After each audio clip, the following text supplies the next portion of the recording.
लड़की जिसके माता पिता प्रैक्टिकली मेरे जैसे ही थे, मुझे हमेशा तंग करना पसंद करती थी। एक बार मैंने सड़क के उस पार बस एक दूसरी लड़की की तरफ देखा और वो तुरंत मुझ पर झपटी, मेरे पेट में घूंसा मारा और फिर मुझे बुरी तरह दीवार से पटक दिया। एकदम अल्फा एनर्जी। उसने आक्रामक तरीके से घोषणा की कि मेरी बाकी की जिंदगी में मेरी आंखों को सिर्फ उसे देखने की इजाजत है। लेकिन हैरानी की बात यह है कि मुझे गुस्सा भी नहीं आया। असल में मैंने जोर से ऐलान कर दिया कि बड़ा होकर मैं उसी से शादी करूंगा। फिर कहानी में ट्विस्ट आया। वो प्राइमरी स्कूल खत्म करते ही पढ़ाई के लिए विदेश चली गई और बस हमारा संपर्क टूट गया। लेकिन मुझे क्या पता था कि जो बड़ी बहन मेरे बचपन को आतंकित करती थी, वो बड़ी होकर एक आइस कोल्ड, बेहद रूथलेस फीमेल सीईओ बनेगी। अब कहानी को वर्तमान में लाते हैं। मेरी एक्स गर्लफ्रेंड द्वारा बुरी तरह धोखा दिए जाने के ठीक बाद मेरा बेस्ट फ्रेंड काइल मुझे मेरे गम भुलाने के लिए एक क्लब में खींच लाया। अगले ही पल मैंने देखा कि वो काले स्टॉकिंग्स पहने दो लड़कियों को हमारे प्राइवेट वीआईपी रूम में ले आ रहा है।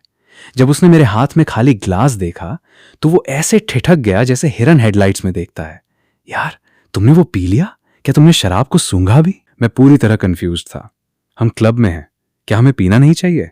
अगर मैं इसे अभी नहीं पीऊंगा तो कब पीऊंगा? मेरी बात खत्म होने से पहले ही मेरी आंखें पीछे को घूम गईं और मैं सोफे पर गिर गया।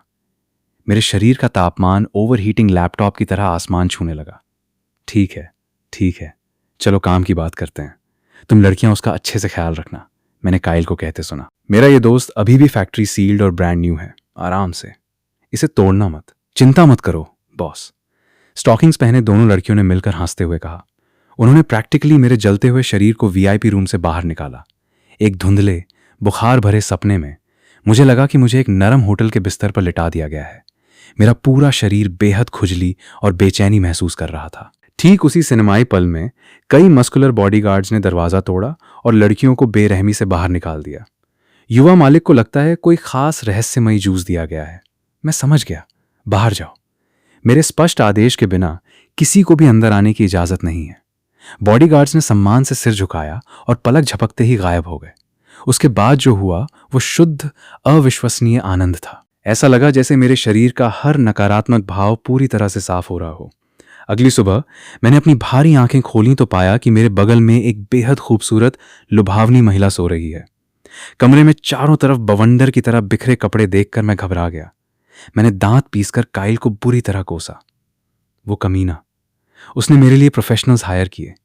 लेकिन वाह, आजकल की रात की रानियां सुपर मॉडल्स जैसी कब से दिखने लगी। बिना ज्यादा सोचे मैं निंजा की तरह चुपके से बिस्तर से उठा, जल्दी से अपने कपड़े पहने और वहां से भागने की तैयारी करने लगा। तभी पीछे से आर्कटिक सर्कल से भी ठंडी आवाज गूंजी। और तुम कहां जा रहे हो? यह सुनकर मैं डर के मारे उछल पड़ा और पीछे मुड़ा। मैंने देखा कि खूबसूरत, तीखी आंखों की एक जोड़ी सीधे मुझ पर टिकी है। मैंने सोचा कि मेरे बेवकूफ दोस्त काइल ने अभी तक बिल नहीं चुकाया होगा, इसलिए मैंने कूल दिखने की कोशिश की। मैंने अपने बटुए से मामूली से 300 रुपए निकाले और उन्हें नाइट स्टैंड पर पटक दिया। देखो, कल रात बस एक दुर्घटना थी, इससे काम चल जाएगा ना? मुझे कहीं जाना है, अलविदा। इतना कहकर मैं ऐसे भागा जैसे मेरे बालों में आग लगी हो। मेज पर पड़े मुड़े तुड़े नोटों को देखकर सेरेना के खूबसूरत चेहरे पर एक आकर्षक, खतरनाक मुस्कान आ गई। इतने साल बीत गए और ये छोटा बच्चा अभी भी उतना ही प्यारा है। मुझे उसे तंग करने का बहुत मन कर रहा है। क्योंकि मैं भागने की इतनी जल्दी में था, मैं बिस्तर की चादर पर लगा लाल धब्बा पूरी तरह से देख नहीं पाया। जैसे ही मैं होटल से बाहर भागा, मैंने काइल का नंबर घुमाया। तुम निरे जोकर हो। मैंने तुम्हें भाई माना और तुमने मुझे एस्कॉर्ट्स के साथ फंसा दिया। और सबसे बड़ी बात, तुमने बिल भी नहीं भरा। मुझे लगा यह तुम्हारा ट्रीट है। काइल, जो फोन के दूसरी तरफ साफ तौर पर अभी भी आधी नींद में था, पूरी तरह से उलझन में लग रहा था। यार, सुबह के सवेरे हैं, तुम क्या बड़बड़ा रहे हो? मैंने जिन लड़कियों को बुलाया था, क्या तुमने उन्हें बाहर नहीं निकाला? तुम किस बिल की बात कर रहे हो? यह सुनकर मेरा दिमाग शॉर्ट सर्किट हो गया। मेरी धुंधली याददाश्त ने बेहोश होने से ठीक पहले सुनी आवाजें याद कर लीं। रुको, तो तुम कह रहे हो कि मुझे इस्तेमाल किया गया और मुझे इसके लिए पैसे भी देने पड़े? ठीक उसी पल एक स्लीक ब्लैक बेंटली मेरे ठीक पीछे आकर रुकी। मेरा दिमाग खतरे को समझ पाता उससे पहले ही 2 पहाड़ जैसे गुंडे कार से बाहर कूदे। उन्होंने प्रैक्टिकली मुझे रस्सियों में गिफ्ट रैप किया और आलू की बोरी की तरह पिछली सीट पर फेंक दिया। जैसे ही कार दहाड़ते हुए आगे बढ़ी, मैंने ऊपर देखा तो एक गोल्डन स्टिलेट्टो पहने परफेक्टली मैनिक्योर्ड पैर मेरे चेहरे पर मजबूती से दबा हुआ था। सेरेना ने नीचे झुककर एक विलेनस स्मर्क दिया और फुसफुसाया, ओह छोटे कार्टर, तुमने सोचा तुम मेरे साथ सोकर भाग जाओगे? इतना आसान नहीं है दोस्त। मैं सिर्फ तुम्हारे लिए विदेश से हवाई जहाज से वापस आई हूं। मुझे याद है, अब तक मैंने आखिरकार काले कपड़े वाली इस महिला को पहचान लिया था। मैंने अपनी जिंदगी की सबसे दयनीय अजीब सी मुस्कान निकाली। दीदी, कल रात सच में एक गलतफहमी थी। कृपया मुझ पर दया करो। क्या हम ऐसे दिखावा कर सकते हैं जैसे कुछ हुआ ही नहीं? दिखावा करें कि कुछ हुआ ही नहीं। सेरेना ने अपना पैर और जोर से दबाया, प्यार से मेरे गालों को कुचलते हुए। सपने देखते रहो जानू, अब से तुम मेरी प्रॉपर्टी हो। अच्छे बच्चे बनो और तुम्हारी पॉकेट मनी असीमित होगी। लेकिन अगर तुमने मेरी बात नहीं मानी तो तुम्हें पता है क्या होगा। यह कहते हुए सेरेना ने एक हाथ से मेरा कॉलर पकड़ा और जब मेरी आंखें प्रैक्टिकली मेरी खोपड़ी से बाहर निकल रही थीं, उसने मुझे जबरदस्ती किस किया। शुद्ध हावी आक्रामकता। मैंने अपनी आंखें चौड़ी की और छुड़ाने की कोशिश की, लेकिन मेरे चारों अंग थैंक्सगिविंग टर्की की तरह बंधे हुए थे। मेरे पास उसे आक्रामक रूप से मेरे होठों को लूटने देने के अलावा कोई चारा नहीं था। ये निर्विवाद रूप से बॉसी, भारी ऊर्जा। इतने सालों बाद भी वो जरा भी नहीं बदली थी। जैसे ही सेरेना इसमें पूरी तरह से डूब रही थी, उसका फोन अचानक बजने लगा। उसने झुंझलाकर फोन उठाया। हेलो, क्या है? स्पीकर से उसकी मां डायना की तीखी आवाज आई। सेरेना स्टर्लिंग, क्या तुम बगावत करने की कोशिश कर रही हो? मैंने तुम्हें आज कंपनी में अपना नया सीईओ पद संभालने के लिए कहा था। तुम अभी तक वहां क्यों नहीं हो? पूरी ब्रांच सचमुच तुम्हारा इंतजार कर रही है। सेरेना ने बिल्कुल भी पीछे हटे बिना जवाब दिया। क्या तुम्हें दामाद नहीं चाहिए था? मैं अभी उसी पर सक्रिय रूप से काम कर रही हूं। जब तक इमारत में आग नहीं लगी हो, मुझे बाधित मत करो। और यह कहकर उसने फोन काट दिया। मैं आखिरकार अपनी सांस पकड़ पाया और गुस्से से चिल्लाया, तुम सच में पागल हो। तुम मेरा अपहरण कर रही हो। यह एक संघीय अपराध है। उस समय मेरे दिल में जो अत्यधिक पीड़ा चल रही थी वो कोई नहीं जानता। कल ही मुझे बेरहमी से डंप किया गया था। आज मुझे मेरे बचपन के स्लीप पैरालिसिस वाले डरावने सपने ने जबरन किस करके किडनैप कर लिया है। ये दुनिया आधिकारिक तौर पर पागल हो गई है। अचानक आए फोन कॉल ने सेरेना का मूड पूरी तरह खराब कर दिया था। उसने तुरंत अपने बॉडीगार्ड्स को मुझे चलती कार से बाहर फेंकने का आदेश दिया। गाड़ी से निकलने से ठीक पहले उसने मेरे चेहरे पर एक स्लीक बिजनेस कार्ड फेंका। मुझे कॉर्पोरेट साम्राज्य चलाने हैं। कुछ भी चाहिए तो मुझे फोन करना। आज रात मिलते हैं, बेब। मम्मी की तरह बंधा हुआ और फुटपाथ पर लौटता हुआ मैं एक दुखद कीड़े की तरह छटपटाया। धत्त तेरी की, कम से कम मुझे पहले खोल तो दो। शुक्र है ठीक उसी पल काइल मेरे रेस्टोरेंट के पीछे से कचरा बाहर निकाल रहा था। मुझे कंक्रीट पर कीड़े की तरह लौटते देखकर वो पास आया। सच में उत्सुक लग रहा था और पूछा, वाह, तुम लोग रफ खेलते हो, है ना? पहले से ही बॉन्डेज में आ गए। अगले दिन दोपहर को लंच रश के ठीक बीच मोनिका, जो सेक्रेटरी थी, अपने बॉस के लिए 5 सितारा होटल से खाना मंगवाने वाली थी। आखिरकार उसकी युवा मालकिन अपने खाने के मामले में बहुत नखरीली थी, लेकिन सेरेना ने उसे रोक दिया। एक रहस्यमयी छोटी सी मुस्कान के साथ उसने मोनिका को एक पता थमाया। मुझे इसी जगह से चाइनीज स्टर फ्राई चाहिए, उसने आदेश दिया। यह सुनकर मोनिका ने उसे ऐसे देखा जैसे उसके 2 सिर उगाए हों। मिस, आप अभी अभी वापस आई हैं, लेकिन आपको भी यह जगह पता होनी चाहिए। मेरा मतलब है, शायद आप बस कुछ स्ट्रीट फूड ट्राई करना चाहती हैं। ये ठीक है, लेकिन यह जगह डिलीवरी नहीं करती। मैं खुद जाकर ले आती हूं। थोड़ी देर बाद मोनिका ने बेहद भीड़ भाड़ वाले रेस्टोरेंट को देखा। उसका धैर्य खो गया। उसने काउंटर पर हाथ पटका और कैशियर पर चिल्लाई, अभी के अभी अपने सारे सिग्नेचर डिशेस पैक करो। मैं इसे ले जा रही हूं और मुझे ये तुरंत चाहिए। मैं एक्स्ट्रा पे करूंगी। जैसे ही उसके मुंह से ये शब्द निकले, पास की मेजों पर बैठे ग्राहकों ने उसे ऐसे देखा जैसे वो कोई एलियन हो। वेंडी, जो काउंटर पर अंडे बनाने में व्यस्त थी, विनम्रता से मुस्कुराई। मुझे खेद है मिस, आपसे पहले बहुत सारे ग्राहक हैं। हम यहां लाइन जंपिंग नहीं करते। यदि आप इंतजार करने को तैयार हैं तो मैं आपका ऑर्डर कतार में लगा दूंगी। यह सुनकर मोनिका को परवाह नहीं थी। उसने $100 के नोटों की एक मोटी गड्डी निकाली और मेज पर पटक दी। क्या इससे तुम्हारा मन बदल जाएगा? वेंडी धीरे से मुस्कुराई, लेकिन उसने एक भी नोट नहीं छुआ। पास में इंतजार कर रहे एक दयालु ग्राहक ने, जो खुद भी इंतजार कर रहे थे, धीरे से युवा सेक्रेटरी को याद दिलाया, मिस, आपको अपनी बारी का इंतजार करना होगा। पहले आओ पहले पाओ उसके बॉस कार्टर का पक्का नियम है। यह सबके लिए निष्पक्षता बनाए रखने के लिए है। चाहे आप कितने भी पैसे फेंक लें, यहां यह बेकार है। सबकी निगाहें उस पर होने से मोनिका को अपने गाल जलते हुए महसूस हुए। वो पैर पटक कर गुस्से में बाहर निकल गई और बड़बड़ाई, आसान पैसा कमाने से मना कर रहे हैं। क्या बेवकूफ लोग हैं। बहुत जल्द सेरेना को इस शर्मनाक हार के बारे में पता चला। वो खुद वहां चली गई। जब सबको लगा कि आइस क्वीन अब हंगामा करेगी, सेरेना आराम से अंदर आई और सीधे बॉस की निजी कुर्सी पर बैठ गई। वो बस अपने फोन पर स्क्रॉल करती रही और उसने खाना भी नहीं मंगवाया। वो दोपहर 2 बजे तक वहीं बैठी रही। तब तक रेस्टोरेंट सेरेना और मोनिका को छोड़कर खाली हो चुका था। खबर सुनकर मैं रसोई से बाहर आया और दोनों महिलाओं को बेहद नाराज घूर कर देखा। तुम दोनों आखिर यहां क्या करने की कोशिश कर रही हो? सेरेना ने मेरी तरफ देखा और स्मर्क किया। सच कहूं तो मुझे सिद्धांतों वाले पुरुष पसंद हैं। तुम जितने जिद्दी होगे मुझे उतना ही ज्यादा एक्साइट करोगे। मुझे भूख लगी है, मेरे लिए घर आकर खाना बनाओ पति जी। उस एक शब्द ने न केवल वेंडी बल्कि मोनिका को भी मुझे ऐसे देखने पर मजबूर कर दिया जैसे उन्होंने कोई भूत देखा हो। अपने कानों पर विश्वास न करते हुए मैंने उसे चेतावनी दी, अपना मुंह संभालो पगली। तुम्हारा पति कौन है? मेरी शत्रुतापूर्ण प्रतिक्रिया देखकर सेरेना नाराज दिखी। उसकी आवाज ठंडे तापमान तक गिर गई। मेरे साथ चलो, वरना मैं सचमुच तुम्हें बांधकर घर खींच ले जाऊंगी। ये चुनने का तुम्हारा आखिरी मौका है। तुम्हें सच में लगता है मैं तुमसे डरता हूं? मैं रसोई की तरफ मुड़ा और दहाड़ा, भाइयों हमें मुसीबत मिली है, बाहर निकलो। गूंज खत्म होने से पहले ही काइल एक शेफ का एप्रन पहने मध्ययुगीन हथियार की तरह एक बड़ी धातु की कलछी लहराते हुए बाहर निकला। किस बदमाश को मौत की दावत चाहिए? हमारे इलाके में आकर उत्पात मचा रहे हो। उसके ठीक पीछे भौंकने की आवाज आई। बस्टर, एक छोटे टट्टू के आकार का गोल्डन रिट्रीवर, रसोई से बाहर भागा और मेरे सामने रक्षात्मक रूप से खड़ा हो गया। मेरे 2 वफादार भाइयों के साथ होने से मेरा आत्मविश्वास आसमान छूने लगा। मैंने अपनी ठुड्डी उठाई और सेरेना पर व्यंग्य किया। यहां सुनो लेडी, मैं तुम्हें 2 विकल्प दे रहा हूं। खुद बाहर जाओ या हम तुम्हें जबरदस्ती बाहर फेंक देंगे। मेरे उग्र प्रतिरोध को देखकर सेरेना ने एक द्रुत शीतन विलेनस चकल दिया। किसी विकृत कारण से मुझे लड़ते हुए देखकर उसके अंदर उत्तेजना की एक बड़ी लहर दौड़ गई। इससे उसे मुझे अपने डिजाइनर हील्स के नीचे और भी ज्यादा कुचलने की इच्छा हुई। एक संक्षिप्त सैडिस्टिक रोमांच के बाद सेरेना वापस बिजनेस मोड में आ गई।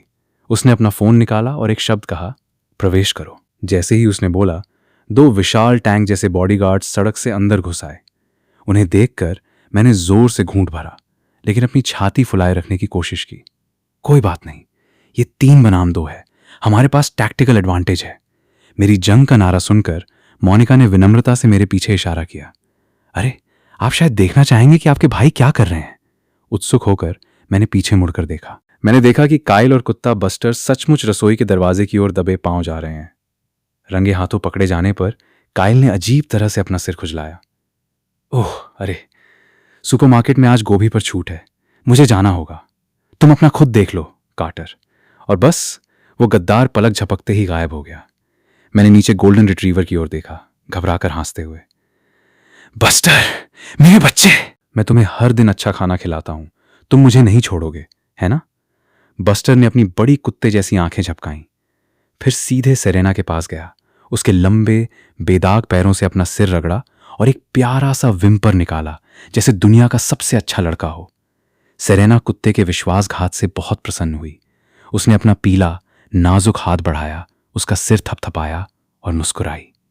अच्छा लड़का, मैं तुम्हारे लिए बाद में कुछ खूबसूरत पूडल गर्लफ्रेंड ढूंढूंगी। तुम दोनों निरे गद्दार हो। मैंने अपनी सांस के नीचे कोसा। लगता है मुझे ये खुद ही संभालना होगा। एक निंजा की कृपा के साथ मैंने कुशलता से एक मार्शल आर्ट फाइटिंग स्टैंस अपनाया। बॉडीगार्ड्स में से एक ने मुझे सच में भयभीत होकर देखा और पूछा, आप एक प्रशिक्षित लड़ाकू हैं? आपके मार्शल आर्ट मास्टर कौन हैं? मैंने बर्फीली शीतलता के साथ उत्तर दिया, मैंने कई वर्षों से किसी अन्य जीवित आत्मा से हाथ नहीं मिलाया है।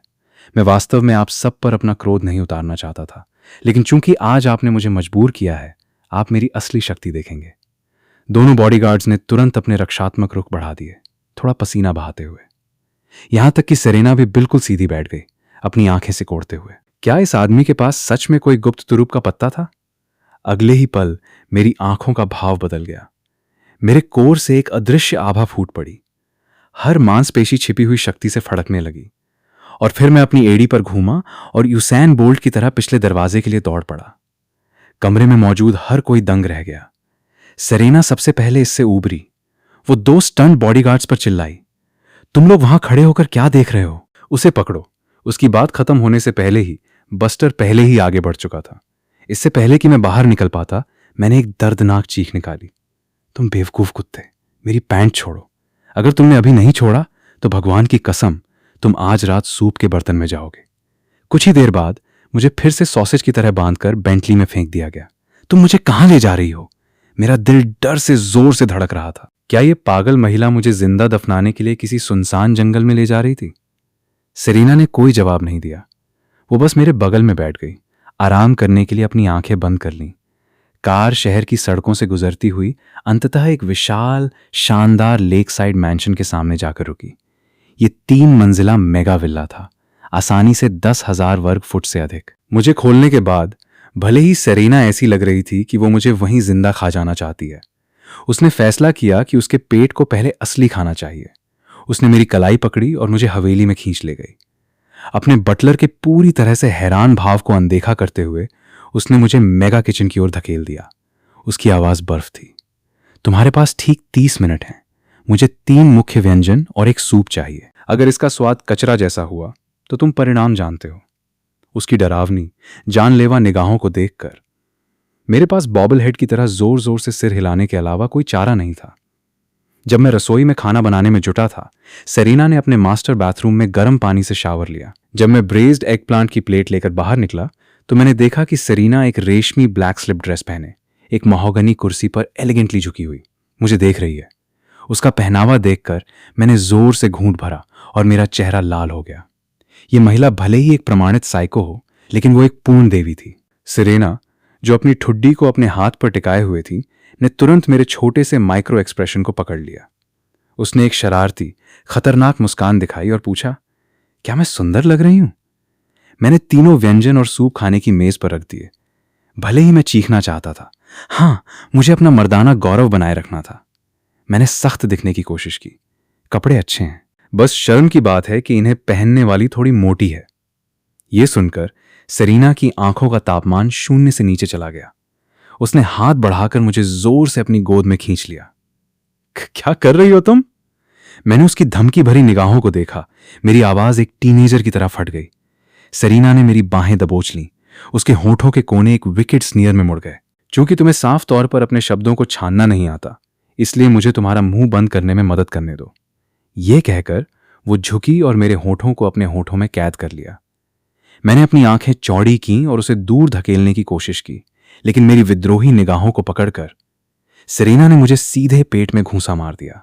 उफ, मैं बहुत दर्द में था, जिससे वापस लड़ नहीं सका। उसके कोमल होंठ मेरे होठों पर जमकर हावी हो गए, जिससे मेरा दिल एक स्पोर्ट्स कार की तरह दौड़ने लगा। और अजीब बात है, मुझे वास्तव में यह थोड़ा पसंद आया।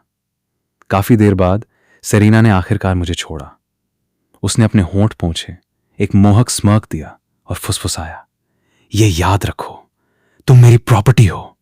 तुम्हारा शरीर, तुम्हारी आत्मा, वे सब मेरे हैं। अगर तुमने किसी और को तुम्हें छूने की हिम्मत दी तो मैं तुम्हें पिंजरे में बंद कर दूंगी। तुम मेरे जीवन भर के लिए मेरी निजी छोटी चिड़िया बनोगे। अपना सुपर विलन मोनोलॉग देने के बाद उसने आखिरकार मुझे पूरी तरह जाने देने से पहले उठने दिया। उसने मेरे गाल को एक प्यारे बच्चे की तरह चुटकी भी काटी। मेरे माथे पर प्रैक्टिकली काली कार्टून लाइनें उभर आईं। मैंने कभी नहीं सोचा था कि वो दिन आएगा जब मुझसे खिलवाड़ किया जाएगा। अविश्वसनीय। सेरेना ने चॉपस्टिक की एक जोड़ी मेरे हाथ में थमा दी। मैं खुद खाना नहीं चाहती, तुम मुझे खिलाओ, मैं थक गई हूं। मैंने अपनी सांस के नीचे एक गाली दी, लेकिन फिर भी चॉपस्टिक उठा ली। मैंने कुरकुरे पोर्क बेली का एक टुकड़ा उठाया और उसके होंठों तक लाया। सेरेना तुरंत खुशी से चमक उठी। मुझे स्वीकार करना होगा, मेरा खाना पकाने का कौशल उसके स्वाद को पूरी तरह से भा गया। हर एक व्यंजन ने उसे चबाना बंद नहीं करने दिया। भरपेट खाने के बाद सेरेना अपने मास्टर बेडरूम की ओर चली गई। बिना पीछे देखे उसने घोषणा की, तुम अब घर जा सकते हो। आज रात मेरे लिए खाना बनाना, मैं खाने आऊंगी। यह सुनकर मैं इतना रोमांचित हुआ कि हवा में घूंसे मारते हुए हवेली से बाहर भागा। तुम अब भी चाहती हो कि मैं रात का खाना बनाऊं? सपने में पगली, दुनिया बहुत बड़ी है। मैं छिपने के लिए कोई भी रैंडम जगह ढूंढ सकता हूं।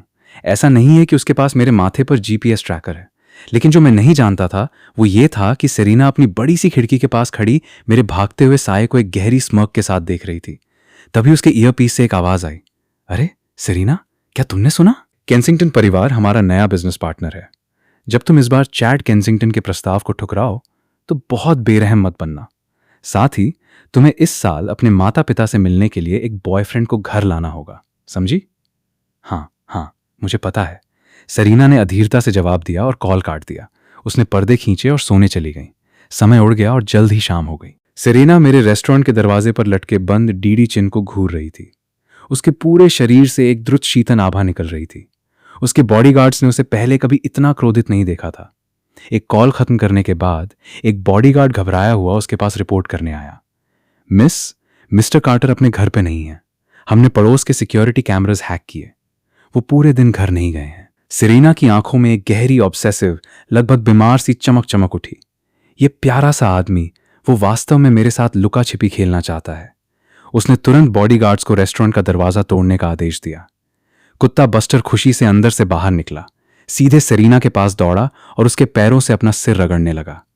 सरीना ने नीचे देखा, झुकी, उसका सिर थपथपाया और मुस्कुराई। अरे बस्टर, क्या तुम्हें पता है मेरा छोटा कार्टर कहां भाग गया? बस्टर ने एक तेज भौंक निकाली और तुरंत सड़क पार दौड़ पड़ा। दोनों बॉडीगार्ड्स कुत्ते के पीछे भागे। सरीना शांति से वापस अपनी कार में बैठी और ड्राइवर को उनका पीछा करने के लिए कहा। इस बीच आने वाले खतरे से पूरी तरह बेखबर मैं अपना फोन पकड़कर काइल का वीडियो बना रहा था। मैं 3 तक गिनूंगा। अभी वो कपड़े उतारो। अगर नहीं उतारे तो मैं तुम्हारा पूरा ब्राउजर सर्च हिस्ट्री लीक कर रहा हूं। तुम नहीं चाहते कि दुनिया तुम्हारे असली गहरे राज जाने, है ना? कार्टर भाई, कृपया दया करो। ये बहुत अपमानजनक है। आखिरकार मेरे भयानक ब्लैकमेल के तहत उसने कपड़े उतार दिए। उसने एक हास्यास्पद गुलाबी जैकेट और एक तंग सफेद मिनी स्कर्ट पहना जो मैंने इसी ओकेजन के लिए खरीदा था। अंत में उसने ऊंची एड़ी के जूते और एक गोरा विग पहना। मैंने गर्व से अपना फोन उठाया, उसके ट्वर्क करने की 2 ब्लैकमेल फोटोज खींची और हंसा। अगली बार तुमने मुझे एस्कॉर्ट्स के साथ फंसाने की कोशिश की तो मैं इन्हें सीधे इंटरनेट पर डाल दूंगा। तभी दरवाजे पर जोर से दस्तक हुई। मैंने भौहें चढ़ाई। बाहर घुप अंधेरा है। आखिर कौन आया है? मैं बहुत मजे कर रहा था और अब बाधित हो गया। धातु का दरवाजा धीरे धीरे चरमराता हुआ खुला। वहां खड़ा था एक चेहरा जो इतना ठंडा था कि नरक को भी जमा दे। सरीना को देखकर मैं 2 कदम पीछे हट गया, बिल्कुल भयभीत। असंभव। तुमने मुझे यहां कैसे ढूंढा? कैमरों से बचने के लिए मैंने 3 अलग अलग बस लाइनें बदली। कोई फिजिकल तरीका नहीं है कि तुमने मुझे ट्रैक किया। ठीक उसी समय बस्टर 2 बॉडीगार्ड्स के पास से निकलकर अंदर घुसा। उसने मुझ पर 2 बार भौंका। उसकी कुत्ते जैसी आंखों में पूर्ण स्मगनेस और विश्वासघात चमक रहा था। मैंने उस नीच कुत्ते को गुस्से से घूरा, शुद्ध क्रोध में अपने दांत पीसते हुए। सरीना दरवाजे पर खड़ी लिविंग रूम में उस महिला को घूर रही थी जिसकी पीठ उसकी ओर मुड़ी हुई थी। उसकी आंखें और भी ठंडी हो गईं। उसकी आवाज में एक जानलेवा उपहास भरी हंसी थी। कोई आश्चर्य नहीं कि तुम मुझे इग्नोर करते रहे।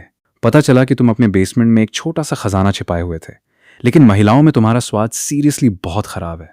जरा उन मोटी टांगों और उस खुरदरी त्वचा को देखो।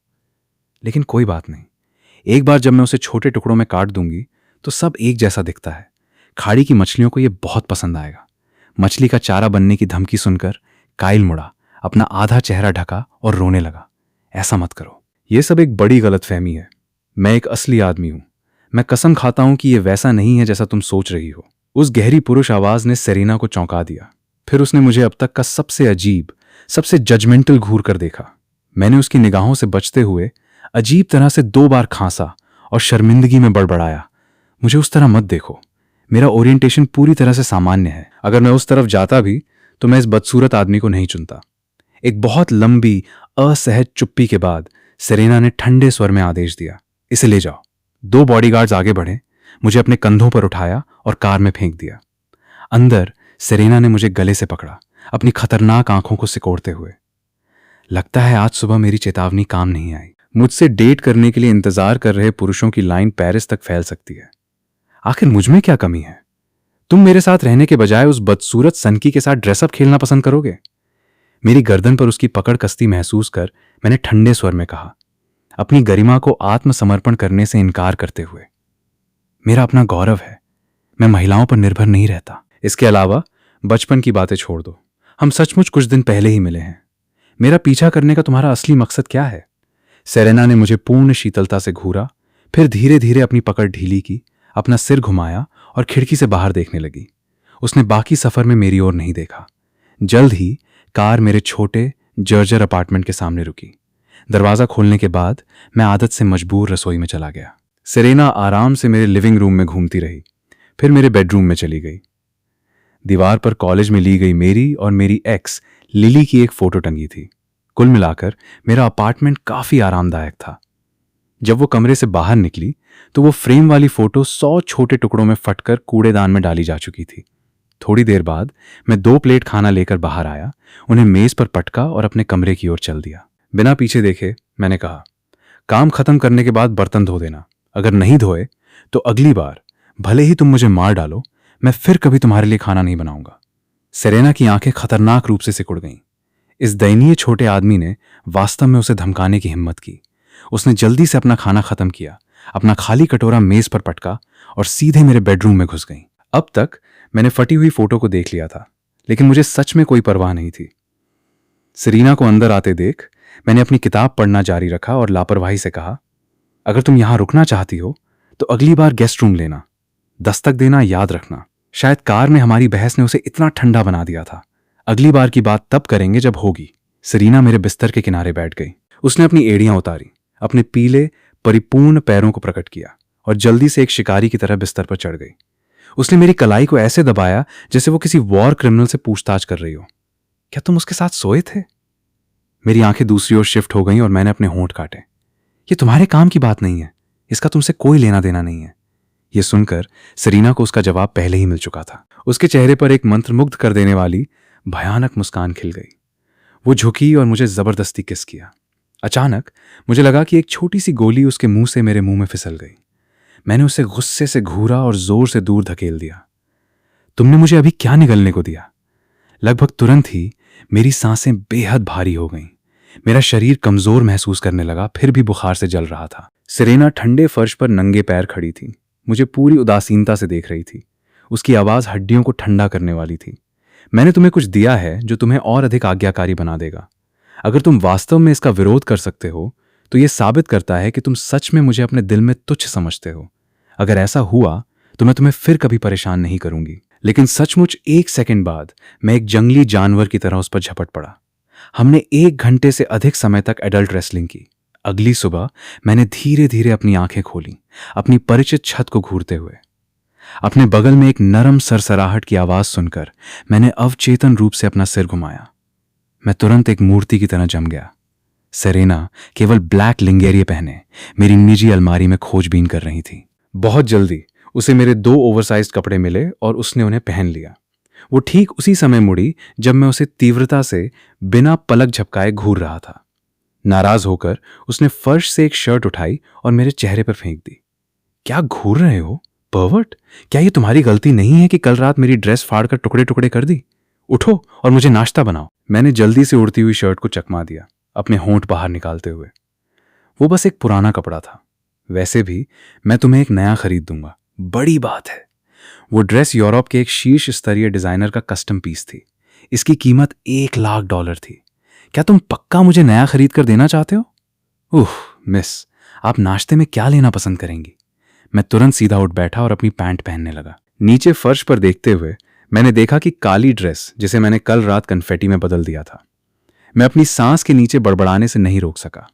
ये पतला सस्ता दिखने वाला चिथड़ा 100,000 का है। इसे वहन करने के लिए मुझे अपने अंग बेचने होंगे। बाहर लिविंग रूम में मैंने बस 2 अंडे फ्राई किए, 2 ग्लास ताज़ा दूध गर्म किया और उन्हें कुछ पेस्ट्रीज के साथ मेज पर रख दिया। मुझे आज अपने गृहनगर वापस जाना है। मैं शायद 2 दिनों तक वापस नहीं आऊंगा। अगर तुम्हें मेरा खाना चाहिए तो मेरे लौटने तक इंतजार करना होगा। सेरेना, जो खुशी से अपना दूध पी रही थी, ने मुझ पर एक नजर डाली और स्मर्क किया। ये क्या?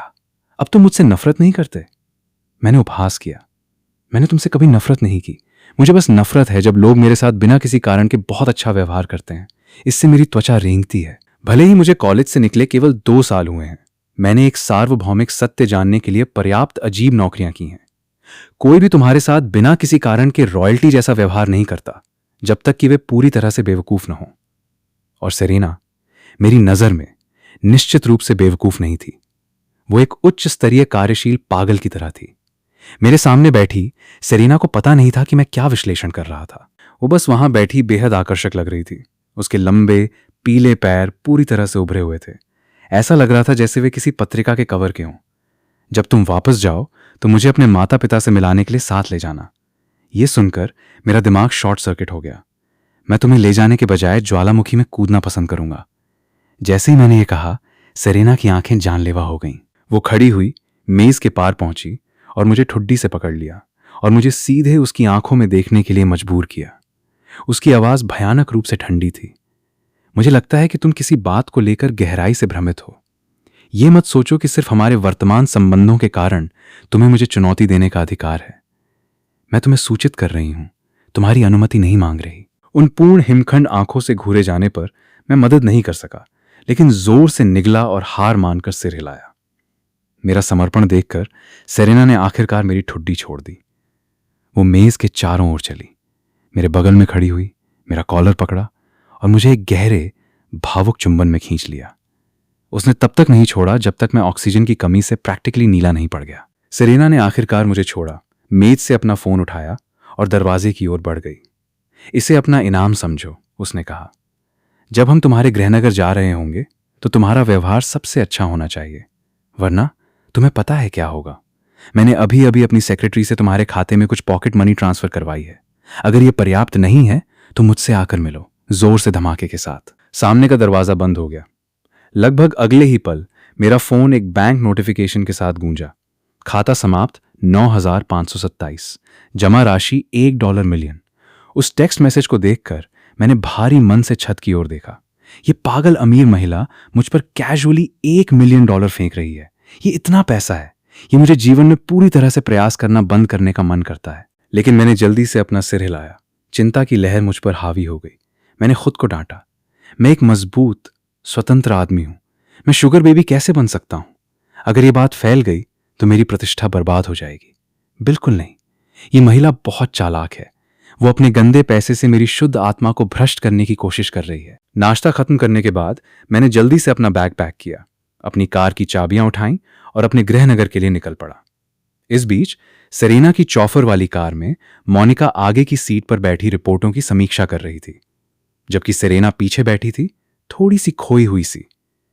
कार्टर के व्यवहार के बारे में सोचते हुए वो ऐसे काम करता है जैसे उसे परवाह नहीं है, लेकिन वो अविश्वसनीय रूप से जिद्दी है। अगर मैं उसे बहुत जोर से दबाती हूं तो कहीं मैं उसे गलती से तोड़ न दूं। ये अद्भुत आदमी जिस पर मैं बचपन से नजर रख रही हूं, मुझे उसे संजोना होगा।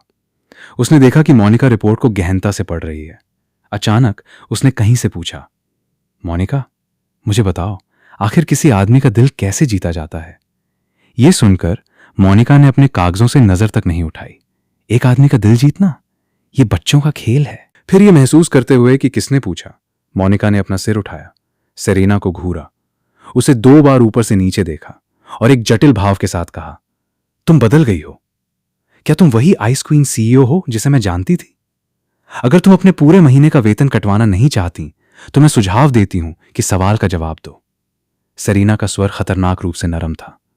मोनिका ने मुंह फुलाया, मजबूरन जवाब दिया, खैर, किसी लड़के को तुमसे प्यार करवाना रॉकेट साइंस नहीं है, खासकर बॉस कार्टर जैसे सिद्धांतवादी लड़के के साथ। तुम्हें बस इतना करना है कि उसे अपनी निरंतर उपस्थिति का पूरी तरह से आदी बना दो, फिर अचानक उसे ठंडा रवैया दिखाओ। बूम, प्रलोभन जाल बिछ गया। उसे अचानक एहसास होगा कि वो सचमुच तुम्हारे बिना नहीं रह सकता। मिशन पूरा। हालांकि सच में बॉस कार्टर एक टोटल कैच है। यहां तक कि मुझे भी फीलिंग्स आने लगी हैं। हा हा। वो आधा हंसी, फिर अचानक अपनी ही लार पर घुट गई, क्योंकि मोनिका को अचानक एहसास हुआ कि अगर वो और जोर से हंसी तो उसकी बॉस शायद सचमुच उसे कटाना से आधा काट देगी। पीछे की सीट पर बैठी सेरेना मोनिका की सलाह के बारे में गहराई से सोच रही थी।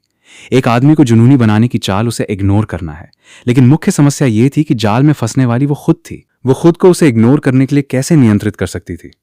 इस बीच पूरी सुबह गाड़ी चलाने के बाद मैं आखिरकार एक हाई एंड विला डिस्ट्रिक्ट में पहुंचा।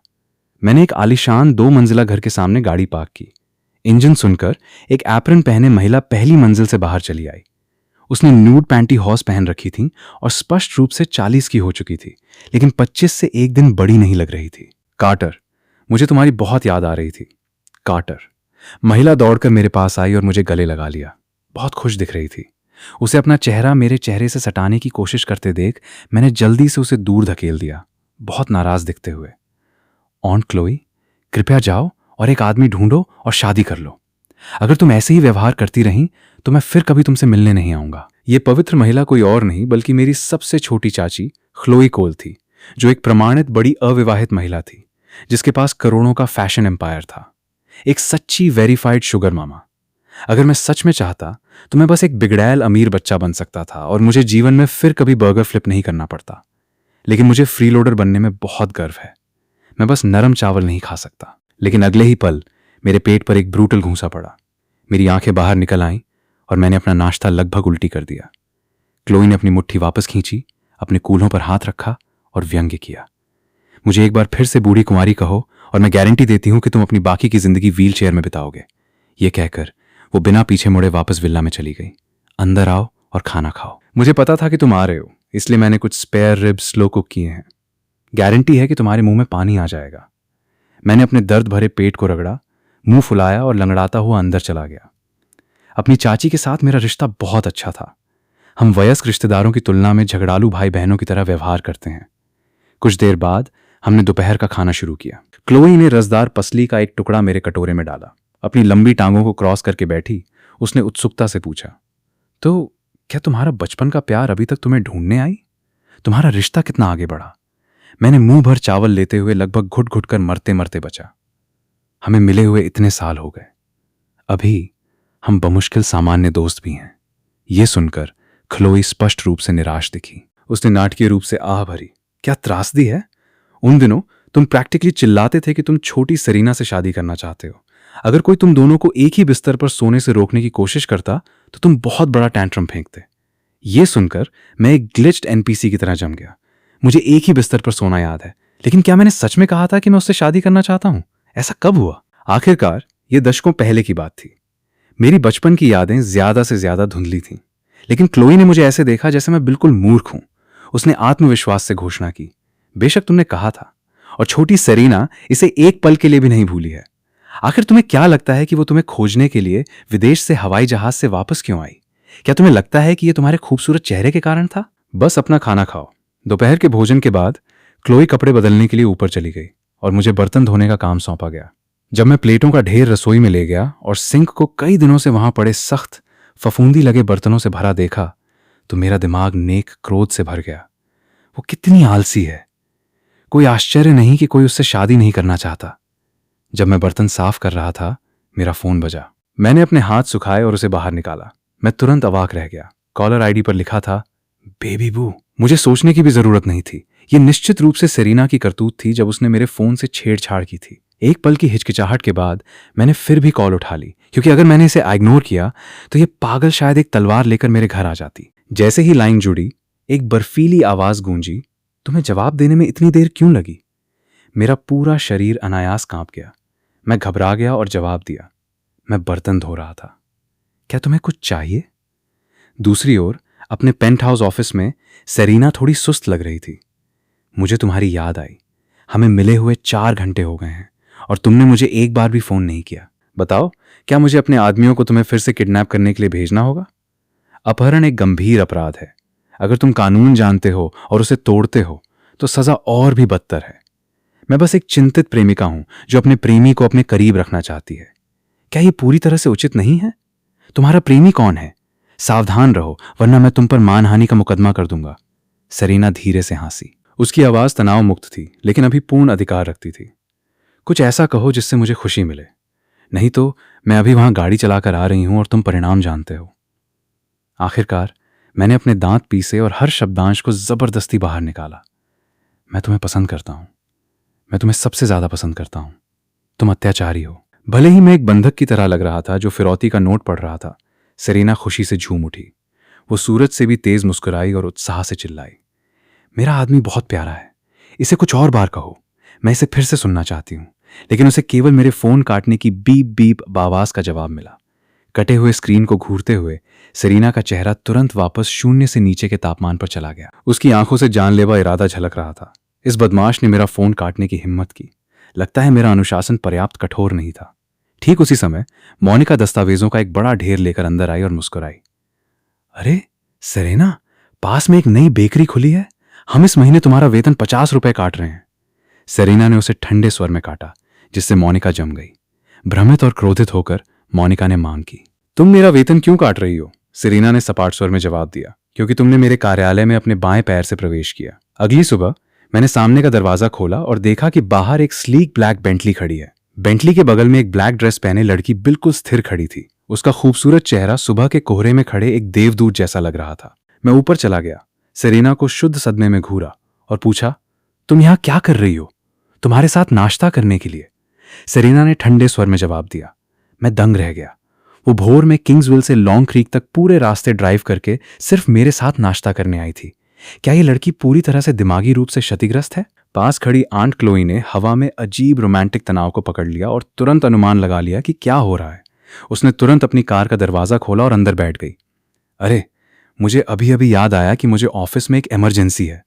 सेरेना, तुम लोग मजे करो, आंटी अब जा रही हैं। इतना कहकर इंजन दहाड़ा और वो तेजी से निकल गई। लेकिन उसने जल्दी से कार रिवर्स की, खिड़की नीचे की और स्मर्क किया। ये बताना भूल गई कि मैं आज रात घर नहीं आऊंगी। तुम दोनों बच्चे रुको मत। ठीक है। एक बार जब खलोई की कार क्षितिज पर गायब हो गई, सेरेना ने सपाट स्वर में आदेश दिया, अंदर बैठो। मैंने दरवाजा खोला और पिछली सीट पर बैठ गया। लेकिन अगले ही पल सेरेना भी अंदर आ गई। मेरे बगल वाली सीट पर नहीं, बल्कि ठीक मेरी गोद में। उसकी पतली बाहें मेरी गर्दन के चारों ओर लिपट गईं। एक नरम मादक इत्र मेरी नाक में चला गया, जिससे मुझे चक्कर आ गया। मैं उसकी आक्रामक हरकत से पूरी तरह से अचंभित था। मेरा दिल ढोल की तरह धड़क रहा था। जैसे ही मैं उसे दूर धकेलने वाला था, मेरे कान में एक द्रुत शीतन फुसफुसाहट पड़ी। अगर तुमने एक भी मांसपेशी हिलाने की हिम्मत की तो मुझे तुम्हें अभी यहीं खत्म करने में कोई समस्या नहीं है। यह सुनकर मैंने उदास होकर अपने हाथ नीचे कर लिए, उसे एक ह्यूमन बीइंग बैग की तरह मुझ पर बैठने दिया। सेरेना ने मेरी कमर को कसकर गले लगाया, अपने शरीर को मेरे शरीर से सटाया। हम सचमुच एक दूसरे की धड़कनें महसूस कर सकते थे। अचानक मुझे अपनी गर्दन में एक तेज चुभने वाला दर्द महसूस हुआ। मैंने ठंडी हवा में सांस ली। इस पागल लड़की ने सच में मुझे काट लिया। क्या वो आंशिक रूप से कुत्ता है? एक लंबे क्षण के बाद सेरेना ने आखिरकार जाने दिया। पूरी तरह से संतुष्ट दिख रही थी। उसने मेरी गर्दन पर काटने के निशान को देखा और विजयी मुस्कान दी। ये मेरा फोन काटने की तुम्हारी सजा है। देखते हैं कि क्या तुम फिर कभी मेरा फोन काटने की हिम्मत करते हो। इस निशान के साथ तुम जीवन भर मेरे हो। यह कहते हुए सेरेना धीरे से मेरी छाती से झुक गई, इस पल का पूरा आनंद लेते हुए। जल्द ही उसकी सांसें स्थिर हो गईं। वो वास्तव में सो गई थी। ड्राइवर ने रियरव्यू मिरर में देखा और एक बड़ी राहत की सांस ली। सड़क पर अपनी नजरें रखते हुए उसने फुसफुसाया, बटलर ने मुझे बताया कि मिस सेरेना पूरी रात बिना पलक झपकाए जागती रहीं। आज सुबह का नाश्ता तो भूल ही जाइए। उन्होंने कल दोपहर का खाना या रात का खाना भी नहीं खाया। उन्होंने पानी की एक बूंद तक नहीं पी है। यह सुनकर मैं थोड़ा स्तब्ध रह गया। मैंने नीचे सेरेना को देखा, जो मेरी बाहों में एक ब्लैक किटन की तरह सिमटी हुई थी। मुझे अचानक याद आया कि मेरी चाची ने कल क्या कहा था। सिर्फ किसी बेवकूफी भरे मासूम वादे के कारण जो मैंने बचपन में किया था, वो विदेश से वापस उड़ आई। क्या इस दुनिया में सच में इतनी मूर्ख लड़की मौजूद है? मेरा दिमाग लाखों दिशाओं में भटकने लगा, लेकिन उसके विस्फोटक स्वभाव को याद करते हुए मैंने जल्दी से अपना सिर हिलाया। हम अभी आधिकारिक तौर पर डेट भी नहीं कर रहे हैं और वो पहले से ही इतनी जंगली है। अगर हम सच में साथ हो गए तो क्या वो हर दिन कोड़े के साथ मेरा पीछा नहीं करेगी? सेरेना गहरी नींद में अचानक उसकी भौहें तन गईं, जैसे कि कोई बुरा सपना देख रही हो। उसने हाथ घुमाया और मुझे सीधे चेहरे पर थप्पड़ मार दिया। वो अवचेतन रूप से बड़बड़ाई, तुम्हें मेरी बात न मानने के लिए किसने कहा? बेवकूफ, मैं तुम्हें मार डालूंगी। मार डालूंगी? हाँ। अपने मूल में ये लड़की अभी भी एक पूर्ण पागल थी। बाद में मैंने ड्राइवर को किंग्सविल वापस चलने के लिए कहा और मैंने अपनी चाची को अलविदा कहते हुए टेक्स्ट किया। जब सेरेना उठी, मैं टमाटर स्क्रैम्बल्ड एग्स की एक प्लेट और सफेद चावल का एक कटोरा कमरे में लाया और उसके सामने रख दिया। सुपरमार्केट आज काफी खाली था। अभी इसी से काम चलाओ, खा लो, मैं कल कुछ अच्छा बनाऊंगा। भाप उठते खाने को देखकर सेरेना बिस्तर पर लेटी रही, मुझ पर पलकें झपकाईं और आदेश दिया, क्या घूर रहे हो? मुझे खिलाओ। क्या मुझे सच में यह बताने की जरूरत है? मुझे थोड़ा गुस्सा आया और मैंने उसे घूरा। तुम बच्चा नहीं हो। क्या तुम्हें हर दिन कोई चम्मच से खिलाए? क्या तुम्हारी बाहें टूटी हुई हैं? यह सुनकर सेरेना की आंखें सिकुड़ गईं। अचानक उसने कंबल को लात मारी और मुझ पर झपट पड़ी। सौभाग्य से मेरी सजगता तेज थी। मैं खाने की ट्रे को सुरक्षित किनारे रखने में कामयाब रहा ताकि वो बर्बाद न हो। सेरेना ने मुझे दबोच लिया। उसका चेहरा दुखवादी खुशी से भरा था। वो हंसी, लगता है खाने से पहले मुझे तुम्हें कुछ बुनियादी शिष्टाचार सिखाना होगा कि अपने मालिक से कैसे बात करनी है। ये कहकर उसने अपना कोमल पीला पैर सीधे मेरे चेहरे पर रख दिया, जोर से दबाते हुए, जैसे कि अपनी हताशा निकाल रही हो। मैं वापस लड़ने ही वाला था, लेकिन फिर मैंने सेरेना को कहीं से एक शिकार चाकू निकालते देखा। मैं चुपचाप आत्मसमर्पण कर गया। अपने भाग्य को स्वीकार करते हुए मैंने चॉपस्टिक से टमाटर का एक टुकड़ा उठाया। सेरेना ने अपना प्यारा सा मुंह खोला और खुशी से चबाया। खाना खत्म करने के बाद उसने लापरवाही से घोषणा की, मैंने अपने माता पिता को पहले ही बता दिया है। कल तुम मेरे साथ उनसे मिलने आ रहे हो, बस उन्हें चुप कराने के लिए। नहीं जा रहा, मैंने तुरंत जवाब दिया। शिंग। शिकार चाकू उसके हाथ से मेज पर पटक दिया गया, जिससे पूर्ण जानलेवा खतरा झलक रहा था। लेकिन इस बार मैं डरा नहीं। मैंने अपनी छाती फुलाई और अहंकार से कहा, तुम्हें लगता है कि यह डराने धमकाने की रणनीति अब भी मुझ पर काम करती है? मुझे यकीन है कि तुम्हारी हिम्मत नहीं होगी। मेरी बात खत्म होने से पहले ही मैंने अपनी आंखों के सामने एक चांदी की चमक देखी। सजगता से नीचे देखने पर मैंने देखा कि ब्लेड सोफे में मेरे पैरों के ठीक बीच में धंसा हुआ है। ब्लेड ने मेरी पैंट को चीर दिया और असबाब में धंस गया। मेरी पीठ पर तुरंत ठंडा पसीना आ गया। सेरेना झुकी, अपने ठंडे हाथ से मेरी ठुड्डी पकड़ी। उसकी आंखें खून से लाल दिख रही थीं और उसके होठों पर एक भयानक मुस्कान खेल रही थी। तुमने अभी क्या कहा था? मैंने ठीक से नहीं सुना। मैंने तुरंत अपनी बात बदली, जितना शांति से संभव हो बोलते हुए। असल में मैं युगों से अंकल और आंटी से मिलने के लिए मर रहा हूं। यह सुनकर सेरेना संतुष्टि से मुस्कुराई, चाकू बाहर निकाला और मेरे कान में फुसफुसाया, जानू, ये पहली बार नहीं है जब तुमने मुझसे बात की है। मेरे धैर्य की एक सीमा है। अगली बार बोलने से पहले बहुत ध्यान से सोचना, समझे? मेरे गले के खिलाफ ब्लेड की तेज धार को महसूस करते हुए मैंने जोर से घूंट भरा और कांपते हुए सिर हिलाया। दीदी, कृपया उससे सावधान रहो। मैंने अभी तक अपनी वसीयत अपडेट नहीं की है। मुझे पत्ते की तरह कांपते देख सेरेना अविश्वसनीय रूप से संतुष्ट दिखी। उसने मेरा चेहरा उठाया, मुझे एक प्यार भरा चुंबन दिया और सहलाया।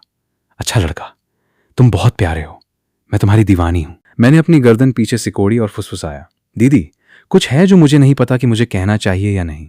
बोलो, मैं इजाजत देती हूं। जब तुम ऐसा कहती हो तो तुम एक सीरियल किलर की तरह लगती हो। जैसे ही वे शब्द मेरे मुंह से निकले, लिविंग रूम का तापमान 10 डिग्री गिर गया। वो जमा देने वाला था और फिर लिविंग रूम में एक दुखद चीख गूंजी, दीदी, पहले चाकू नीचे रखो। हम सभ्य वयस्कों की तरह इस बारे में बात कर सकते हैं। दोपहर के भोजन के बाद सेरेना मुझे दरवाजे से बाहर खींच लाई और सीधे किंग्सविल के सबसे बड़े लग्जरी मॉल की ओर चल पड़ी। अगर तुम मेरे साथ घर आ रहे हो तो तुम वो कबाड़ी बाजार के चिथड़े नहीं पहन सकते, तुम मुझे शर्मिंदा करोगे। आधे घंटे बाद हम मॉल पहुंचे। यहां बहुत सारे हाई एंड बुटीक्स थे। भले ही ये कस्टम टेलर्ड नहीं था, ये स्वीकार्य था। स्टोर में चलते हुए सेल्स वूमन ने मुझे शुद्ध आश्चर्य से देखा। मेरे चेहरे पर थप्पड़ के 2 चमकीले लाल निशान देखकर वो हाँफने लगी। सर, आपका चेहरा! मैंने मुंह फुलाया। ये ठीक है, मुझे एक पागल कुत्ते ने काट लिया। तुरंत सेरेना ने अपनी एड़ी मेरे पैर पर बेरहमी से रख दी और ठंडे स्वर में हंसी। उसने दबाव बढ़ा दिया। इस दयनीय आदमी ने वास्तव में उसे कुत्ता कहा। साफ है, सबक अभी तक अच्छे से नहीं घुसा था। मैंने पीड़ा की एक तेज सांस ली, लेकिन वापस लड़ने की हिम्मत नहीं की। मैंने एक भयानक दर्द भरी मुस्कान बनाई। आपके पैरों तले कुचला जाना मेरे जीवन का सबसे बड़ा सम्मान है। मैं इतना खुश हूं कि मर सकता हूं। हमारी अजीब बातचीत देखकर सेल्स वूमन अजीब तरह से वहीं खड़ी रही। हमें आखिरकार रुका देख उसने जल्दी से कहा, क्या आप दोनों सूट्स ढूंढ रहे हैं? मुझे आपको हमारा कलेक्शन दिखाने दीजिए। सेल्स वूमन द्वारा निर्देशित हम प्रीमियम सेक्शन में चले गए। यहां के कपड़े पागलपन भरे थे। कई में असली सोने के धागे बुने हुए थे। कुछ कपड़े तो सचमुच हीरों से जड़े हुए थे। बस उन्हें देखकर ही मेरा बटुआ रोने लगा। उत्सुक होकर मैंने एक सूट पर प्राइस टैग उठाया। मेरा चेहरा दहशत से विकृत हो गया और मैंने सेरेना से फुसफुसाया, अरे पगली, यहां का हर एक सूट 6 अंकों का है। चलो कहीं सस्ते चलते हैं, ठीक है? मैं वैसे भी इसे सिर्फ एक बार पहनने वाला हूं। यह सुनकर सेरेना ने मुझ पर एक नजर डाली और दुखवादी खुशी के साथ स्मर्क किया। वो सेल्स वूमन की ओर मुड़ी। सबसे महंगे 10 जेन सूट्स बाहर लाओ जो आपके पास हैं। वो सस्ता कचरा पहनना चाहता है तो ये युवा मिस उसे पृथ्वी पर सबसे महंगा कपड़ा पहनने के लिए मजबूर करेगी। सेल्स वूमन उत्तेजना से लगभग बेहोश हो गई। उसने सोचा, जैकपॉट, एक बड़ी ग्राहक। जी मैडम, तुरंत। कृपया यहां प्रतीक्षा करें, हमारे पास कॉम्प्लीमेंट्री एस्प्रेसो है। मैं मदद नहीं कर सका लेकिन कराह उठा। तुम कितनी फिजूल खर्च हो। तुम सचमुच पैसे जला रही हो सिर्फ अपने माता पिता से मिलने के लिए। तुम सूट पर सैकड़ों हजारों डॉलर खर्च कर रही हो। ये असली पैसा है। सेरेना को मेरी तड़पती प्रतिक्रिया बहुत पसंद आई। वो मुस्कुराई। क्या मैं तुम्हारा पैसा जला रही हूं? क्या हम तुम्हारी विरासत खर्च कर रहे हैं? मुझे परवाह नहीं। तो तुम इसके बारे में क्यों रो रहे हो? या क्या तुम मुझसे प्यार करने लगे हो और अब मेरे वित्त का प्रबंधन करने की कोशिश कर रहे हो?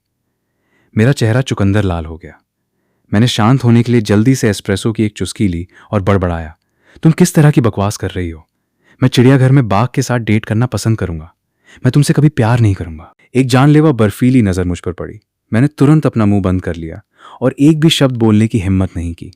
चूंकि वो मुझे अपने माता पिता से मिलाने ले जा रही थी, सेरेना ने मेरे लिए सूट्स पर कैजुअली एक भाग्य खर्च कर दिया। उसे परवाह नहीं थी कि वे अच्छे लगते हैं या नहीं। उन्हें बस सबसे महंगा होना था। सेल्स वुमन एड्रेनलिन से गुलजार थी। उसने जल्दी से एक प्रीमियम क्लोथिंग रैक बाहर निकाला जिसमें 10 बेदाग सूट्स पूरी तरह से लटके हुए थे। यहां तक कि सिल्क टाइज भी पहले से मैच हो चुकी थीं। सेरेना ने सूट्स पर नजर डाली, फिर एक ब्लैक ब्लेजर मेरे चेहरे पर फेंक दिया। जाओ, इसे पहनकर देखो। देखो फिट आता है या नहीं। मैंने प्राइस टैग देखा, पूरी तरह से स्तब्ध होकर फिटिंग रूम की ओर चलते हुए। हे भगवान, सिर्फ जैकेट की कीमत 150,000 है। ये तो लूट है। अचानक मैंने सेरेना को ठीक मेरे पीछे आते देखा। मैं हाई अलर्ट पर चला गया। मैं कपड़े बदलने जा रहा हूं। तुम मेरे पीछे क्यों आ रही हो? सेरेना ने बिल्कुल सीधा चेहरा रखा। तुम कपड़े बदल रहे हो। स्वाभाविक रूप से मैं तुम्हें बदलते हुए देखना चाहती हूं। क्या कोई समस्या है? यह देखते हुए कि वो अपनी विकृति छिपाने की कोशिश भी नहीं कर रही थी, मैंने मन ही मन कोसा, तुम निरे सन की हो। लेकिन मैंने कुछ कहने की हिम्मत नहीं की और बस फिटिंग रूम में चला गया। जो भी हो, हम पहले ही 2 बार कुश्ती कर चुके हैं, तो इसमें बड़ी बात क्या है? लेकिन मुझे तुरंत पछतावा हुआ। जब सेल्स वूमन कीमतें बता रही थीं, उसने फिटिंग रूम से अजीब आवाजें आती सुनी। वो तुरंत शर्म से लाल हो गई और अपना सिर नीचे कर लिया। तुम विकृत हो। मैं कपड़े पहनने की कोशिश कर रहा हूं। तुम मेरी बेल्ट क्यों खोल रही हो? अरे, उसे छूना बंद करो। और फिर उसने कुछ बहुत ही अनुचित काम करने शुरू कर दिए। जब हम आखिरकार फिटिंग रूम से बाहर निकले, सेरेना पहले बाहर आई। बहुत संतुष्ट दिखते हुए अपना मुंह पोंछा, अपना प्लैटिनम कार्ड कर्मचारियों को सौंपा और स्मगली कहा, मैं सब लूंगी, चार्ज करो। मैं उसके पीछे लड़खड़ाता हुआ बाहर आया। मेरी गर्दन पर अब ताजे हिकीज और दांतों के नए निशान थे। यह लड़की 100% आंशिक रूप से कुत्ता थी। अगली सुबह मैं अपनी शुगर मामा की काली बेंटली में बैठा था, खुशी से बोबा टी पीते हुए खिड़की के बाहर धुंधले दृश्य देख रहा था। मैंने भारी आह भरी। वाह, फ्रीलोडर जीवन शैली अद्भुत है। सेरेना ठीक मेरी गोद में बैठी थी।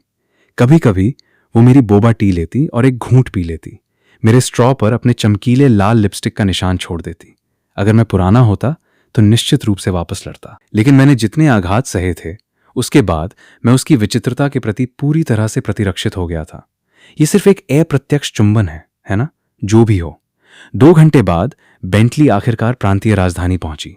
हमने और 30 मिनट गाड़ी चलाई। शहर की इमारतें कम होने लगीं। सड़कों के किनारे पेड़ थे और वास्तुकला बेहद हाई एंड हो गई। मैंने मुंह फुलाया। क्या हम अभी तक पहुंचे? तुम बहुत अमीर हो। तुम शहर से बाहर क्यों रहती हो? सेरेना मेरी छाती से लगी चुप थी, लेकिन ड्राइवर ने असाइनमेंट समझ ली और बोला, मिस्टर कार्टर, हम लगभग वहां हैं। ये पूरा पहाड़ स्टर्लिंग परिवार के स्वामित्व में है, बस थोड़ा और आगे। मैंने सोचा कि हवेली बनाने के लिए पूरा पहाड़ किराए पर लेना केवल घटिया रोमांस नॉवेल्स में होता है। मैंने कभी उम्मीद नहीं की थी कि कोई वास्तविक जीवन में सचमुच एक पूरा पहाड़ खरीद लेगा। थोड़ी देर बाद कार एक बेहद विशाल एस्टेट के सामने जाकर रुकी। सेरेना मुझे हवेली में खींच लाई। नौकरानियों और बॉडीगार्ड्स ने हॉल में कतारबद्ध होकर गहराई से और सम्मानपूर्वक झुककर प्रणाम किया। सेरेना ने बस ठंडे स्वर में सिर हिलाया। दूसरी ओर मैं एक पर्यटक की तरह चारों ओर देख रहा था। आंतरिक भाग वैसा भड़कीला और सुनहरा नहीं था जैसा मैंने उम्मीद की थी। यह वास्तव में बहुत आरामदायक था। प्रीमियम महोगनी से सजा हुआ। लिविंग रूम के सोफे पर एक मध्यम आयु वर्ग का जोड़ा बैठा था, जो एक फ्लैशी ब्लू सूट पहने एक युवक के साथ खुशी से बातें कर रहा था। मैंने तुरंत अनुमान लगा लिया कि यह लड़का वही अनॉयंस है जिसका सेरेना ने उल्लेख किया था। सोफे पर बैठे चैड केंसिंगटन ने सेरेना पर एक नजर डाली और उसकी आंखें तुरंत जहरीली पोजेसिवनेस से भर गईं। वो खड़ा हुआ और आराम से उसका अभिवादन करने ही वाला था जब उसने सेरेना को सक्रिय रूप से अपनी उंगलियों को मेरी उंगलियों से जोड़ते देखा। उसने मुझे सीधे बड़ों के सामने खींच लिया। माए, पिताजी, ये मेरा बॉयफ्रेंड है, कार्टर कोल, वो दामाद जिसके बारे में आप सपना देख रहे थे। मैं विनम्रता से मुस्कुराया और झुक गया। नमस्ते सर, मैडम। उसकी माँ डायना खड़ी हुई, मुझे सिर से पैर तक स्कैन किया और मुस्कुराई। तो ये कार्टर है, तुम कितने सुंदर आदमी बन गए हो। लेकिन उसके पिता स्टीवन ने बस ठंडे स्वर में तिरस्कार किया। अगर निगाहें मार सकती तो मैं अब तक 100 बेरहम मौतें मर चुका होता। सेरीना का परिचय सुनकर चैड केंसिंगटन प्रैक्टिकली ईर्ष्या से उबल रहा था, लेकिन ये मानते हुए कि उसका प्रतिद्वंद्वी बस कोई कंगाल हारा हुआ है, उसने जल्दी से अपना अहंकारी आत्मविश्वास वापस पा लिया। तो क्या हुआ अगर वो सुंदर है? इस दुनिया में पारिवारिक धन ही सब कुछ है, ये सोचते हुए उसने मेरी ओर अपना हाथ बढ़ाया और एक नकली विनम्र मुस्कान दी। आपसे मिलकर अच्छा लगा। मैं चैड केंसिंगटन हूं, कैम्ब्रिज विश्वविद्यालय से पीएचडी। मैंने अपने सामने लटके हाथ को देखा और बस मुस्कुरा दिया। मैं सेरीना का बॉयफ्रेंड हूं। चैड का चेहरा हरा पड़ गया। उसने जबरदस्ती हंसी निकाली और डींग मारी।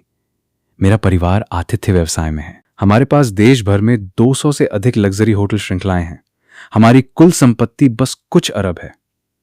यह सुनकर मैं बस और चौड़ा मुस्कुराया और दोहराया, मैं सेरीना का बॉयफ्रेंड हूं। चैड अपने हाथ हवा में लटकाए पूरी तरह से जम गया। उसने अपने दांत पीसे मुझे ऐसे घूर रहा था जैसे वो आग उगलना चाहता हो। उन 4 शब्दों के अलावा क्या तुम्हें कुछ और बोलना आता है? डियाना ने मुझे देखा, फिर पूरी तरह से अवाक चैड को और चुपके से हंसी। ये बच्चा अभी भी एक मास्टर ट्रोल है। चैड अब अपमान बर्दाश्त नहीं कर सका। उसने बड़ों को एक अजीब सी मुस्कान दी। अंकल स्टीव, आंटी डायना, मुझे अभी अभी याद आया कि मुझे एक जरूरी व्यावसायिक मामले से निपटना है। मैं अब चलता हूं। मैं आपसे फिर कभी मिलने आऊंगा। माता पिता ने जवाब में सिर हिलाया। चैड मुड़ा और तेजी से दरवाजे से बाहर चला गया। अगर वो और रुकता तो उसे डर था कि मैं सच में उसकी नस फटवा दूंगा।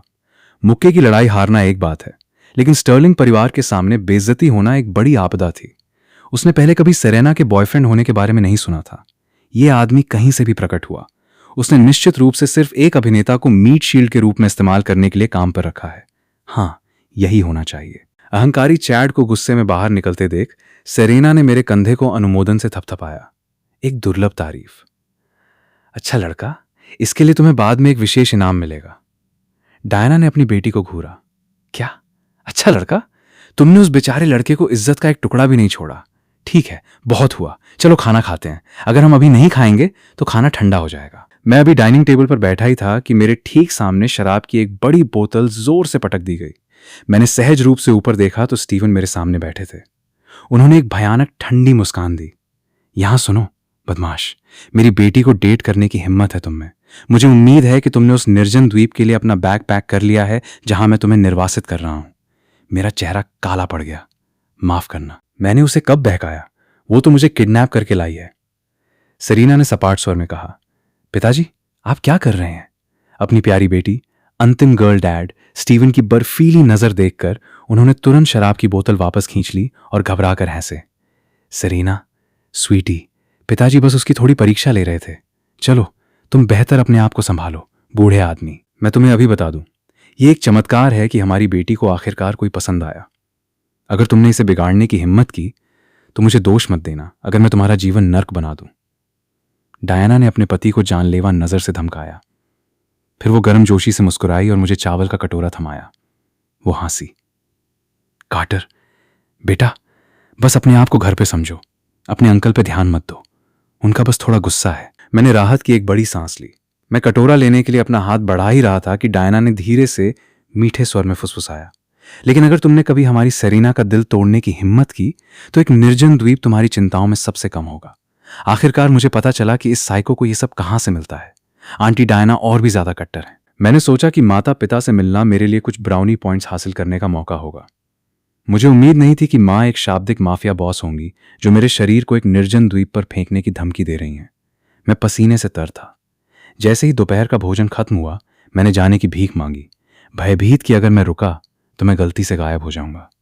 सेरेना, स्पष्ट रूप से नाराज, मुझे वापस मेरे रेस्टोरेंट ले गई। ये कैसा परिवार है? बेटी एक अत्याचारी है, माँ एक सुपर अत्याचारी है। उनमें से कोई भी ऐसा नहीं है जिसके साथ आप खिलवाड़ करना चाहें। भगवान का शुक्र है कि सेरेना को कल काम पर जाना है। मैं आखिरकार दुख के इस सागर से मुक्त हूं। कार मेडोज डाइनर के सामने रुकी। जैसे ही मैं दरवाजे का हैंडल पकड़ने पहुंचा, मेरे बगल में बैठी सेरेना ने पूर्ण आज्ञाकारिता की मांग करने वाली आवाज में कहा, कल से तुम हर दिन मेरे कार्यालय में दोपहर का खाना पहुंचाओगे। 3 मुख्य व्यंजन और एक सूप। पूरे महीने कोई व्यंजन दोहराया नहीं जाएगा। मैंने तुरंत इस विचार को अस्वीकार कर दिया। मैंने रोना शुरू किया। तुम जानती हो मेरे रेस्टोरेंट में लंच रश कितना पागलपन भरा होता है। मेरे पास तुम्हारे लिए ऊबर ईट्स खेलने का समय नहीं है। यह सुनकर सेरेना ने लापरवाही से अपनी कार की सीट के नीचे हाथ डाला। उसने 2 बेहद अश्लील एडल्ट कॉमिक बुक्स निकाली और शैतानी ढंग से मुस्कुराई। कवर देखकर मैंने तुरंत अपने दिमाग में कोसना शुरू कर दिया। मैंने उन्हें इतनी अच्छी तरह छुपाया था, आखिर उसे वो कैसे मिली? सेरेना ने पन्ने पलटे, अपनी लंबी बेदाग टांगों को क्रॉस किया और एक सुपर विलन की तरह मुस्कुराई। पुरुषों, तुम नहीं चाहोगे कि पूरी दुनिया को पता चले कि तुम इस तरह का साहित्य पढ़ते हो, है ना? मैंने कभी उम्मीद नहीं की थी कि इतना मासूम दिखने वाला लड़का इतनी कट्टर चीजों में रुचि रखता होगा। मेरा चेहरा टमाटर के रंग का हो गया। मैंने उन्हें वापस छीनने की कोशिश की, लेकिन सेरेना की बर्फीली निगाहों को देखकर मैंने अजीब तरह से अपना गला साफ किया और हकलाया। वो एक दोस्त का तोहफा था, उन्हें फेंकना बेकार लगा। ऐसा नहीं है कि मैं वास्तव में उन्हें पढ़ता हूं। तो मेरा दोपहर का खाना पहुंचाने के बारे में ये हाँ है ना? कोई बात नहीं, ये मुझ पर छोड़ दो। मुझे दूसरों की मदद करना पसंद है। ये कहते हुए मैंने कार का दरवाजा लात मारकर खोला और अपनी जान बचाकर भागा। मेरी गरिमा पूरी तरह से चकनाचूर हो गई थी। मेरी प्रतिष्ठा राख में मिल गई थी। बेंटली का इंजन फिर से दहाड़ने लगा। स्टर्लिंग कॉर्पोरेशन की किंग्सविल शाखा की ओर बढ़ते हुए सेरेना अभी भी कॉमिक बुक पकड़े हुए थी। बहुत खुश दिख रही थी। उसने ब्लैक स्टॉकिंग्स, ग्लास स्लिपर्स और लाइब्रेरियन ग्लासेस पहने एनिमे गर्ल्स के चित्रों को देखा, जो एक नर्डी, सेक्सी वाइब दे रहे थे। वो गहराई से सोचने लगी, तो ये वो एस्थेटिक है जिसमें उसकी रुचि है? मुझे अगली बार इसे आजमाना होगा। जब मैं लड़खड़ाता हुआ वापस रेस्टोरेंट में गया तो लंच रश खत्म हो चुका था। केवल कुछ मेजें बची थीं जो अपना खाना खत्म कर रही थीं। वेंडी किसी से पैसे ले रही थी। मुझे लौटते देख वो हंसी। बॉस, आप आखिरकार वापस आ गए। हम आज पूरी तरह से दबे हुए थे। काइल प्रैक्टिकली अपने पैरों पर मरा पड़ा है। उत्सुक होकर मैंने नुकसान का आकलन करने के लिए रसोई में झांका। मैंने देखा कि काइल फर्श पर सीधा लेटा हुआ है, बमुश्किल सांस ले रहा है। ऐसा लग रहा है जैसे वो परलोक सिधारने वाला हो। उसके बगल में कुत्ता बस्टर अपनी पूंछ हिला रहा था, लगातार काइल के चेहरे पर थप्पड़ मार रहा था। काइल ने कमजोर रूप से कुत्ते को दूर धकेलने की कोशिश की और घरघराया, बस्टर, बकवास बंद करो, मुझे शांति से मरने दो। इस दुखद दृश्य को देखकर मैंने रसोई के दरवाजे पर दस्तक दी। अपनी पीड़ा के मूल कारण को प्रकट होते देख काइल तुरंत मृतकों में से जीवित हो गया। वो उठा, मुझे कॉलर से पकड़ा और दहाड़ा। तो तुमने आखिरकार अपना चेहरा दिखाने का फैसला किया। मैं आज तुम्हें खत्म करने जा रहा हूं। मैं तुम्हें $100 का बोनस दूंगा। मैंने बिल्कुल सीधा चेहरा रखा। तुम्हें लगता है कि तुम पैसे से मेरी वफादारी खरीद सकते हो? तुरंत काइल जानलेवा क्रोध से अल्टीमेट सकअप मोड में बदल गया। उसने मेरे कॉलर को चिकना किया, खिलते हुए फूल की तरह मुस्कुराया। बॉस की जय हो। $100 के लिए मैं कोई भी यातना सहूंगा। अगर तुम चाहो तो मैं बस्टर को खुली आग पर स्लो रोस्ट कर दूं। मैं अभी कर दूंगा। यह सुनकर बस्टर ने आंखें घुमाई, अपने दांत दिखाए और सीधे काइल के पिछवाड़े पर झपटा। काइल रसोई के चारों ओर चिल्लाता हुआ भागा, दया की भीख मांगते हुए। खुश ग्राहकों को देखकर मैं सोचने के लिए मजबूर हो गया कि कभी कभी बहुत अधिक व्यवसाय होना एक अभिशाप है। लेकिन ठीक उसी क्षण सड़क के पार प्रतिद्वंद्वी रेस्तरां के एक निजी वीआईपी रूम में 2 पुरुष और एक महिला कुछ अंधेरा करने की साजिश रच रहे थे। ये तीनों ब्लॉक के प्रतिस्पर्धी रेस्तरां के मालिक थे। वे मुझे अपना नश्वर शत्रु मानते थे। भविष्यवादी थीम वाले डिनर के मालिक ने दूसरे 2 की ओर मुड़कर कहा, डेरेक, हॉली, तुमने आज देखा, मेडोज डाइनर खचाखच भरा हुआ है। पिछले 2 वर्षों में उसने हमारे सभी ग्राहकों को निगल लिया है। हमारा फुट ट्रैफिक हर महीने गिर रहा है। अगर ऐसा ही चलता रहा तो हम सब दिवालिया हो जाएंगे। यह सुनकर हॉली, जो दूसरे डिनर की मालिक थी, ने अपनी ठुड्डी को अपने हाथ पर टिकाया और ठंडे स्वर में कहा, क्या तुम्हारे पास कोई बेहतर विचार है? वो लड़का कार्टर हमेशा सतर्क रहता है। वो डिलीवरी नहीं करता, इसलिए हम सड़क पर उसके खाने से छेड़छाड़ नहीं कर सकते। और कोई नहीं जानता कि उसके सप्लायर्स कौन हैं, इसलिए हम उसकी सामग्री को नहीं रोक सकते। पिछले 2 वर्षों से हॉली का रेस्तरां, जो 2 सड़कें नीचे स्थित था, सबसे ज्यादा प्रभावित हुआ था।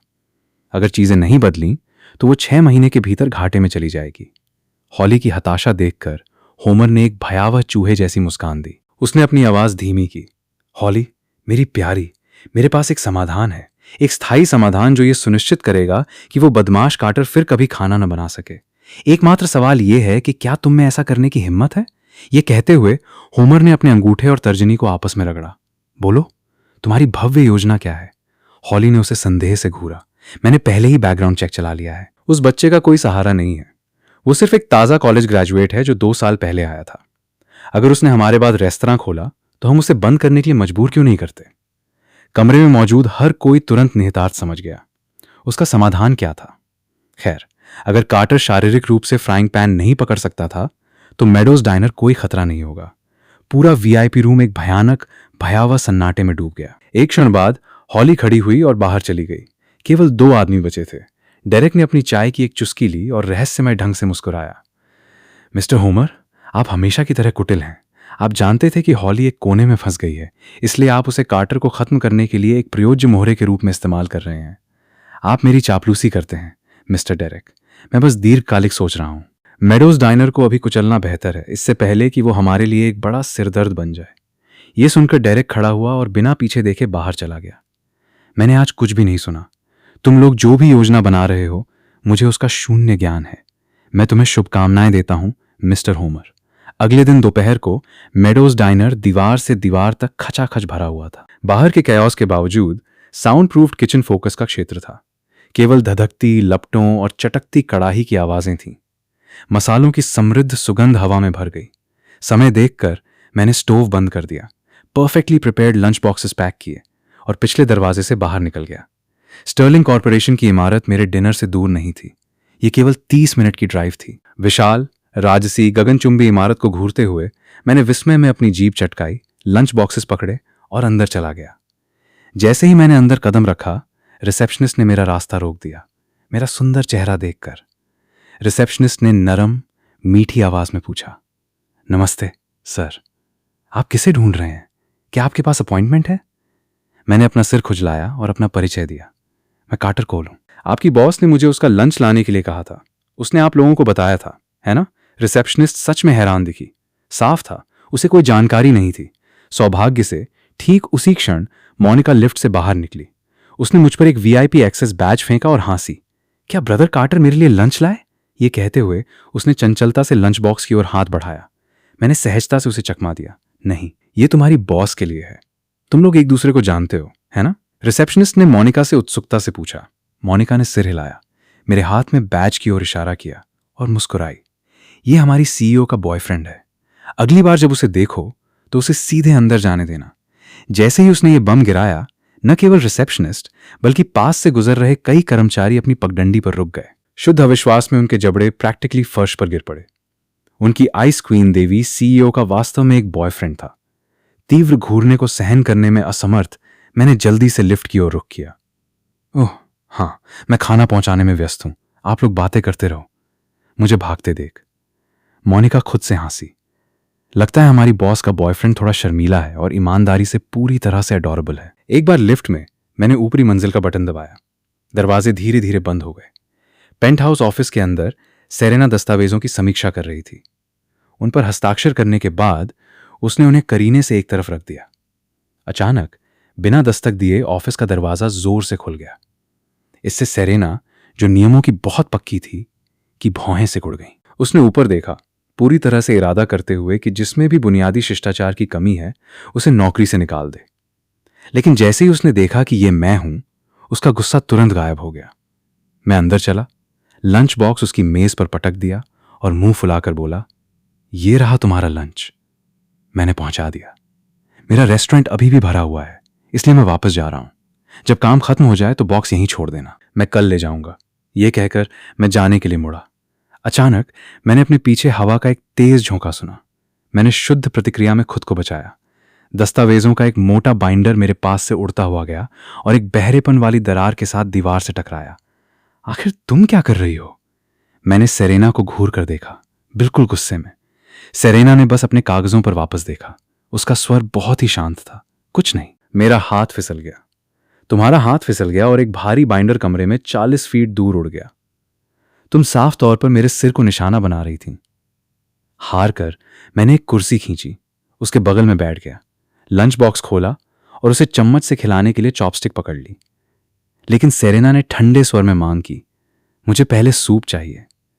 मैंने निचले हिस्से से अंडे के सूप वाला थर्मस निकाला और सेरेना को थमा दिया। लेकिन उसने एक मांसपेशी भी नहीं हिलाई। उसने बस अपनी निगाहें अपने दस्तावेजों पर टिकाए रखी। ये देखकर मुझे तुरंत समझ आ गया कि ये शी वुल्फ क्या चाहती है। दांत पीसते हुए मैंने खौलते अंडे के सूप का एक घूंट लिया, उसे अपने मुंह में रखा और उसके होठों के करीब झुक गया। इससे पहले कि मैं स्थानांतरण शुरू कर पाता, सेरेना ने अपनी बाहें मेरे सिर के पीछे लपेट दी, मेरे मुंह से सूप की आखिरी बूंद चूस ली और पूर्ण संतुष्टि के साथ अपने होठों को कामुकता से चाटा। स्वादिष्ट लग रहा है। फिर उसने लंच बॉक्स उठाया और खुद खाना शुरू कर दिया। उसने अपनी डिजाइनर हील्स उतार दी, अपने स्टॉकिंग से ढके पैर सीधे मेरी गोद में रख दिए और एक ऐसे स्वर में आदेश दिया जिसमें कोई बहस नहीं हो सकती थी, मेरे पैर दबाओ। तुम तब तक नहीं जा रहे जब तक मैं नहीं कहती कि तुमने पर्याप्त मालिश कर ली है। वो इतनी हद तक अनुचित है। मैंने मन ही मन बड़बड़ाया, लेकिन फिर भी आज्ञाकारी ढंग से उसके पैर उठाए और उसके पैरों की मालिश करने लगा। वास्तव में ये काफी नरम लग रहा है। नीचे के कर्मचारी अपने सबसे बड़े सपनों में भी इस पर विश्वास नहीं करेंगे। जिस दोषरहित बर्फ देवी की वे पूजा करते थे, वो वर्तमान में निजी तौर पर पूरी तरह से एक पतित की तरह व्यवहार कर रही थी। कुछ ही समय बाद ब्रेज्ड पोर्क और चावल का लंच बॉक्स पूरी तरह से साफ हो गया। सेरेना ने उसे चट कर लिया। संतुष्ट होकर उसने एक नैपकिन लिया, अपने होठों से तेल को सफाई से पोंछा, अपने पैर पीछे खींचे और अपनी लाल सोल वाली हील्स वापस पहन ली। मुझे निराशा की एक छोटी सी चुभन महसूस हुई, लेकिन ईमानदारी से कहूं तो मैं मालिश का बिल्कुल भी आनंद नहीं ले रहा था। मैं कसम खाता हूं, मैंने बस देखा कि सेरेना थकी हुई थी और उसे आराम करने में मदद करना चाहता था। मैं एक सज्जन व्यक्ति हूं। मैं बिल्कुल भी पतित नहीं हूं जो काले स्टॉकिंग्स में पैरों की मालिश करना पसंद करता है। एक बार जब सेरेना ने अपना खाना खत्म कर लिया तो मैं खड़ा हुआ, वापस जाने के लिए तैयार। अचानक जैसे उसे कुछ एहसास हुआ, उसने मुझे आवाज दी। मैं भ्रमित होकर करीब चला गया। बिना किसी चेतावनी के सेरेना ने हाथ बढ़ाकर मुझे एक कसकर गले लगा लिया। वो एक नशेड़ी की तरह लालच से मेरी खुशबू में सांस लेने लगी। जैसे ही मैंने सोचा कि वो केवल गले लगाने जा रही है, मेरी गर्दन पर एक तेज चुभने वाला दर्द उभरा। इतना दर्द हुआ कि मैं हवा के लिए हाँफने लगा। मैं 2 कदम पीछे लड़खड़ाया, अपनी गर्दन पकड़कर मेरा चेहरा दर्द से विकृत हो गया। सेरेना ने अपने मुंह के कोने को चाटा। उसकी आंखें खतरनाक ढंग से चमक रही थीं। तुम्हारी गर्दन पर निशान फीका पड़ रहा था, इसलिए मैंने एक ताजा छोड़ दिया। कोई समस्या है? मैंने मेज से खाली लंच बॉक्स छीना और गुस्से में ऑफिस से बाहर निकल गया। वो सचमुच एक शी वुल्फ है। मुझे गुस्से में भागते देख सेरेना के होंठ एक शैतानी मुस्कान में मुड़ गए।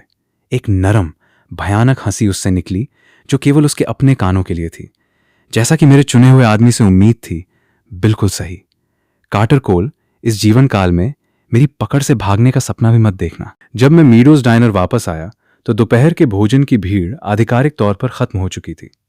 केवल वेंडी और हमारा छोटा सफाई रोबोट टेबल पहुंच रहे थे।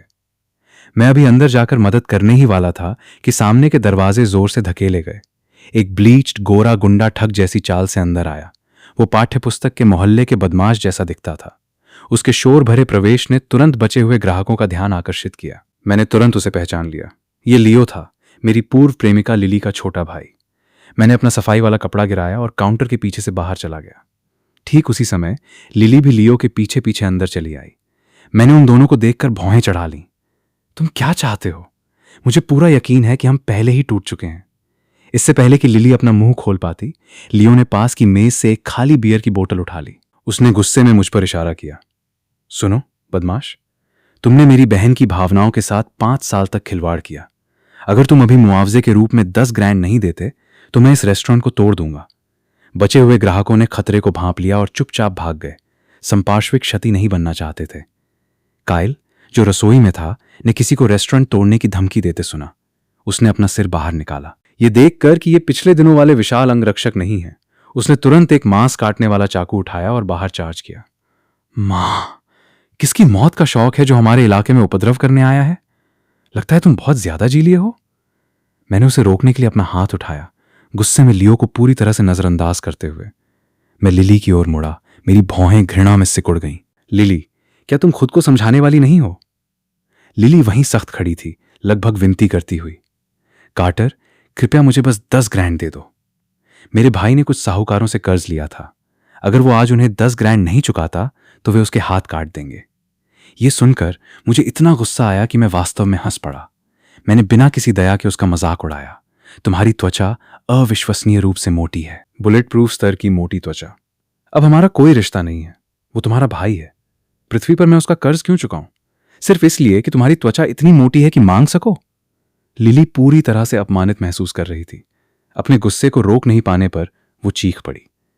मैं 5 साल तक तुम्हारे साथ थी। तुमने मेरी जवानी के 5 साल बर्बाद किए। मेरे भाई की मदद के लिए थोड़े से पैसे देना क्या बहुत बड़ी बात है? इस औरत की बेशर्म तर्क ने काइल को भी चिढ़ा दिया। उसने पलटकर जवाब दिया, तुम्हारे 5 साल तुम्हारी जवानी थी, लेकिन कार्टर के 5 साल नहीं थे। तुम्हें वास्तव में कोई शर्म नहीं है। ग्रेजुएशन के बाद 2 साल तक तुमने नौकरी तक नहीं की। तुम कार्टर के पैसों पर जीती रहीं। अब जब तुम्हारा ब्रेकअप हो गया है तो उसने रिफंड तक नहीं मांगा और तुम में और पैसे मांगने की हिम्मत है। लिली वापस बहस करना चाहती थी, लेकिन उसे एक भी तार्किक प्रतिवाद नहीं मिला। उसके विकृत दिमाग में, क्योंकि मैं उसका प्रेमी था, उस पर पैसा खर्च करना मेरा दिव्य कर्तव्य था। उसी क्षण लियो अब और अपमान सहन नहीं कर सका। उसने भारी कांच की बियर की बोतल सीधे काइल के सिर पर फेंक दी। ये हमारे बीच है। तुम्हारे जैसे किसी नौसिखिए को बीच में बोलने के लिए किसने कहा? बियर की बोतल एक घातक चाप में हवा में उड़ी। काइल ने सहज रूप से अपनी आंखें कसकर बंद कर लीं, प्रभाव के लिए तैयार। हम सभी ने कांच के टूटने की घिनौनी आवाज सुनी। उसके बाद वेंडी की भयभीत चीख आई। काइल ने आखिरकार अपनी आंखें खोली, केवल मुझे अपने ठीक सामने खड़ा देखने के लिए। मेरे माथे से खून बह रहा था। अगर यह एक सामान्य व्यक्ति होता तो वो दर्द से चिल्लाता हुआ फर्श पर पड़ा होता, लेकिन मैं वहीं पूरी तरह से भावशून्य खड़ा था। मैं पलक तक नहीं झपकाई। मैंने धीरे से अपना सिर घुमाया और लियो की आंखों में आंखें डालकर देखा। मैंने अपनी जेब में हाथ डाला, एक बैंक कार्ड निकाला और उसे उसके पैरों पर फेंक दिया। मेरी आवाज बर्फ जैसी थी। उस कार्ड पर 10 ग्रैंड है। मैं मूल रूप से इसे हमारी शादी के फंड के लिए बचा रहा था। चूंकि तुम मुआवजा इतनी बुरी तरह चाहते हो, इसे ले लो। यह सुनकर लियो ने लालच से फर्श से कार्ड छीन लिया। काइल और वेंडी ने मुझे पूरी तरह से भ्रमित देखा। समझ नहीं पा रहे थे कि मैंने हार क्यों मान ली। मैंने लिली को ठंडी निगाहों से घूरा। मेरी आंखों में एक गहरा, खतरनाक इशारा था। मेरी बर्फीली निगाहों के नीचे लिली ने सहज रूप से दूसरी ओर देख लिया। मैंने ठंडे स्वर में कहा, तुम्हारा मुझ पर कर्ज खत्म हुआ। अब समय है मुझ पर तुम्हारा कर्ज चुकाने का। लियो ने भौहें चढ़ाई। इसका क्या मतलब है? मैंने एक द्रुत हंसी छोड़ी। लिली, 2 साल पहले मेरी चाची ने तुम्हें एक बैंक कार्ड दिया था। हर महीने वो उसमें 2 ग्रैंड जमा करती थी। अब तक उस पर कम से कम 48 ग्रैंड होने चाहिए, है ना? वो पैसा मुझे दिया जाना था, लेकिन तुमने उसे छिपा कर रखा और सब अपने ऊपर खर्च कर दिया। तुमने उसमें से एक भी पैसा मुझ पर खर्च नहीं किया। मैंने काइल की ओर देखा और जोर से पूछा, काइल, मुझे बताओ, अगर ये अदालत में जाता है तो क्या होगा? काइल ने तुरंत मेरी बात समझ ली। वो शैतानी ढंग से मुस्कुराया। वो पैसा कार्टर की चाची का है। लिली, तुमने जो किया वो तकनीकी रूप से गबन और भव्य चोरी है। अगर हम अदालत जाते हैं तो तुम्हें संघीय सेल में 10 से 15 साल की सजा हो सकती है। साथ ही 5 सालों में कार्टर के 20 ग्रैंड जो तुमने ऐंठे, तुम्हें आजीवन कारावास भी हो सकता है। यह सुनकर लिली के चेहरे का सारा रंग उड़ गया। यह कागज की तरह सफेद था। उसने 10 ग्रैंड लेकर भागने और छिपने की योजना बनाई थी। उसने कभी उम्मीद नहीं की थी कि मुझे गुप्त बैंक कार्ड के बारे में पता चल जाएगा। लियो ने संदेह से अपनी बहन को देखा। उसके भयभीत, भूतिया पीले चेहरे को देखकर उसे तुरंत पता चल गया कि मैं सच कह रहा हूं। लेकिन इस समय उसे यह बताना कि उसने जो 10 ग्रैंड अभी अभी कमाए हैं उन्हें वापस करना असंभव था।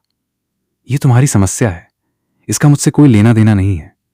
बिना 1 सेकंड की हिचकिचाहट के लियो ने अपनी ही बहन को मुसीबत में छोड़ने का फैसला किया और रेस्टोरेंट से बाहर भाग गया। लिली ने कभी उम्मीद नहीं की थी कि उसका अपना भाई उसे इतनी बेरहमी से छोड़ देगा। एक बार जब लियो चला गया, मैंने काइल को एक सूक्ष्म इशारा किया। उसने सिर हिलाया, मांस काटने वाला चाकू उठाया और चुपचाप पिछले दरवाजे से बाहर निकल गया।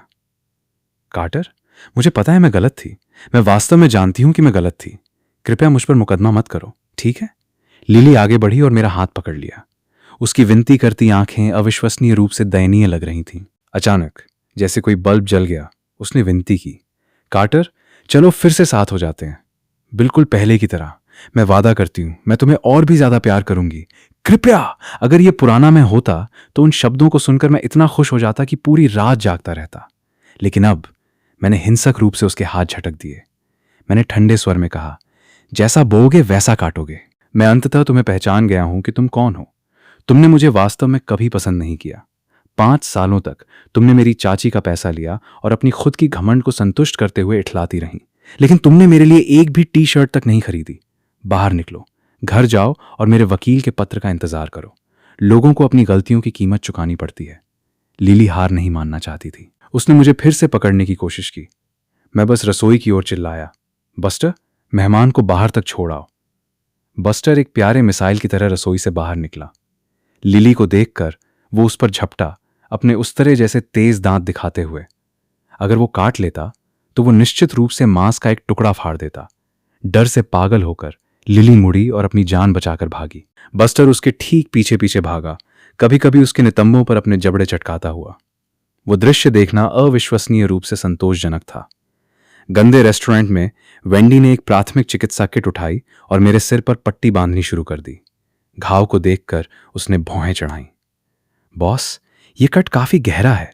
मुझे लगता है कि आपको अस्पताल जाकर टांके लगवाने चाहिए। काइल को दोपहर में दुकान देखने दें। आप जाकर इसका इलाज कराएं। मैंने बहस नहीं की। वेंडी द्वारा मेरा सिर लपेटने के बाद मैं रेस्टोरेंट से बाहर चला गया। उसी समय मीडोज डाइनर से कुछ ही दूरी पर एक गली में लियो उत्साह से बैंक कार्ड को पकड़े हुए था। सड़क पर ऐसे चल रहा था जैसे वो उस जगह का मालिक हो। जैसे ही वो एक अंधेरे कोने से गुजरा, उसके घुटनों के पिछले हिस्से पर अचानक किसी ठोस चीज से वार किया गया। वो दर्द से चीखा, अंधे बेवकूफ! क्या तुम्हें पता है मैं कौन हूं? तुम्हारी हिम्मत कैसे हुई मुझे छूने की? इससे पहले कि वो अपनी धमकी पूरी कर पाता, एक बदबूदार उर्वरक बोरा उसके सिर पर जबरदस्ती चढ़ा दिया गया। फिर काइल ने उसे गहरी अंधेरी गली में खींच लिया। एक विशाल भारी गाय की हड्डी निकाली जिसे बस्टर ने पीछे दफनाया था और उसे सीधे लियो की खोपड़ी पर दे मारा। 1 मिनट पहले तुम बहुत कड़क बातें कर रहे थे, है ना? अब कड़क बातें करके दिखाओ। वैक वैक! लियो के सिर पर लगातार वार ने उसे अत्यधिक दर्द में चीखने पर मजबूर कर दिया। दर्द से भी बदतर बोरे के अंदर खाद की दम घोंटने वाली, मिचली पैदा करने वाली गंध थी, जिसने उसे कल का दोपहर का खाना लगभग उल्टी करवा दिया। आखिरकार वो टूट गया और विनती की, हीरो, मेरी जान बख्श दो। हीरो, मुझे माफ कर दो। मैं गलत था, मैं वास्तव में गलत था। काइल काफी समय से मेरे साथ प्रशिक्षण ले रहा था। उसने उस विशाल हड्डी को भयानक ताकत से घुमाया।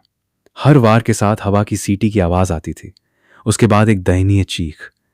कुछ मिनट बाद लियो उर्वरक बोरे के अंदर निश्चल पड़ा था। यह देखकर काइल ने बोरा खोला। उसने पहले से अभिमानी लियो की ओर देखा, जो अब एक चोटिल सूजी हुई गंदगी थी।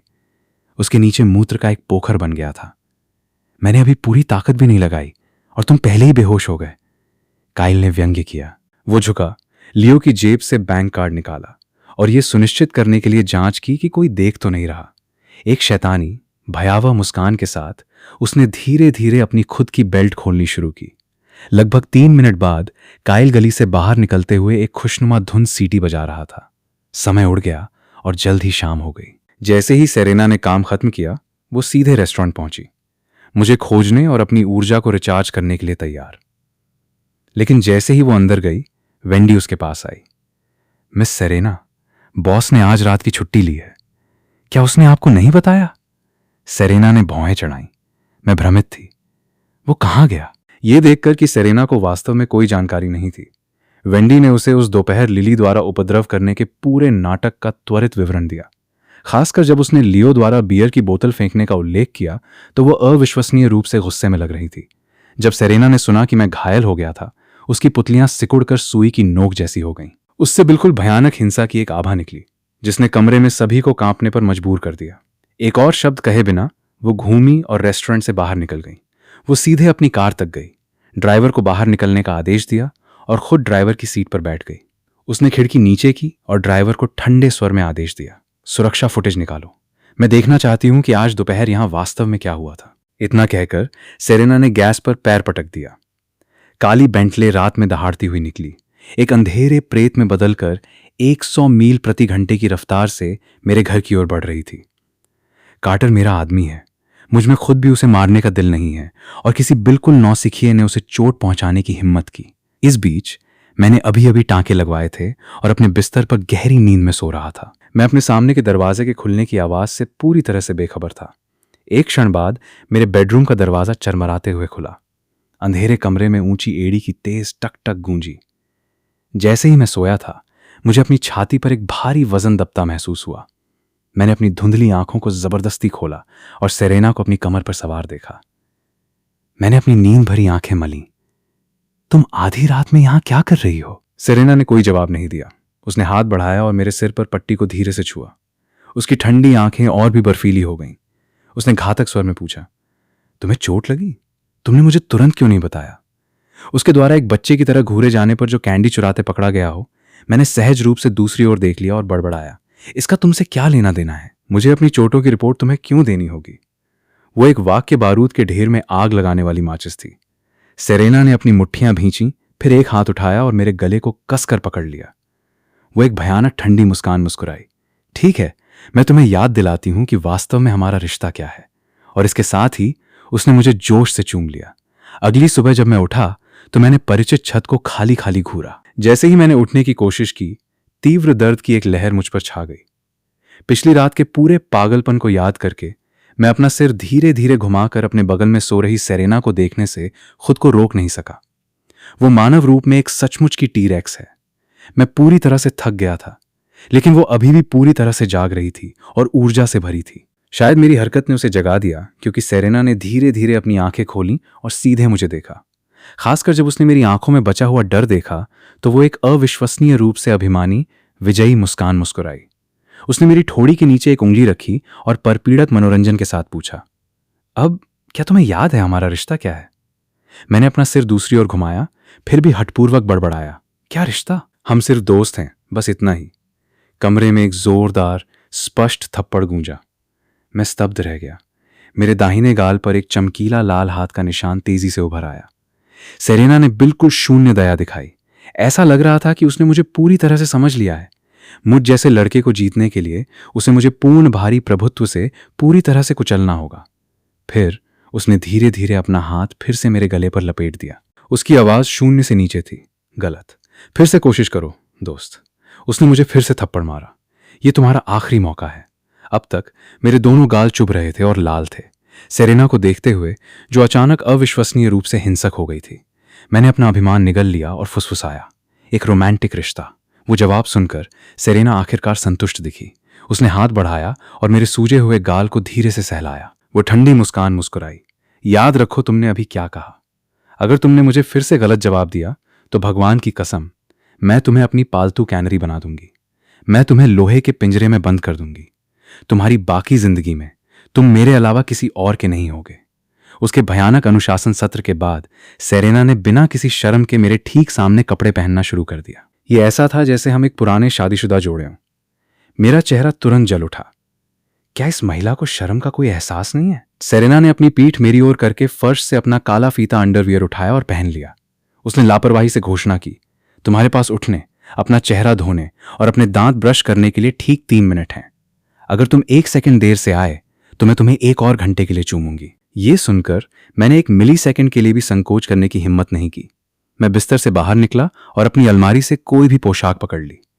जैसे ही मैं उसे पहनने वाला था, एक बेहद महंगी काली ड्रेस शर्ट मेरे चेहरे पर फेंकी गई।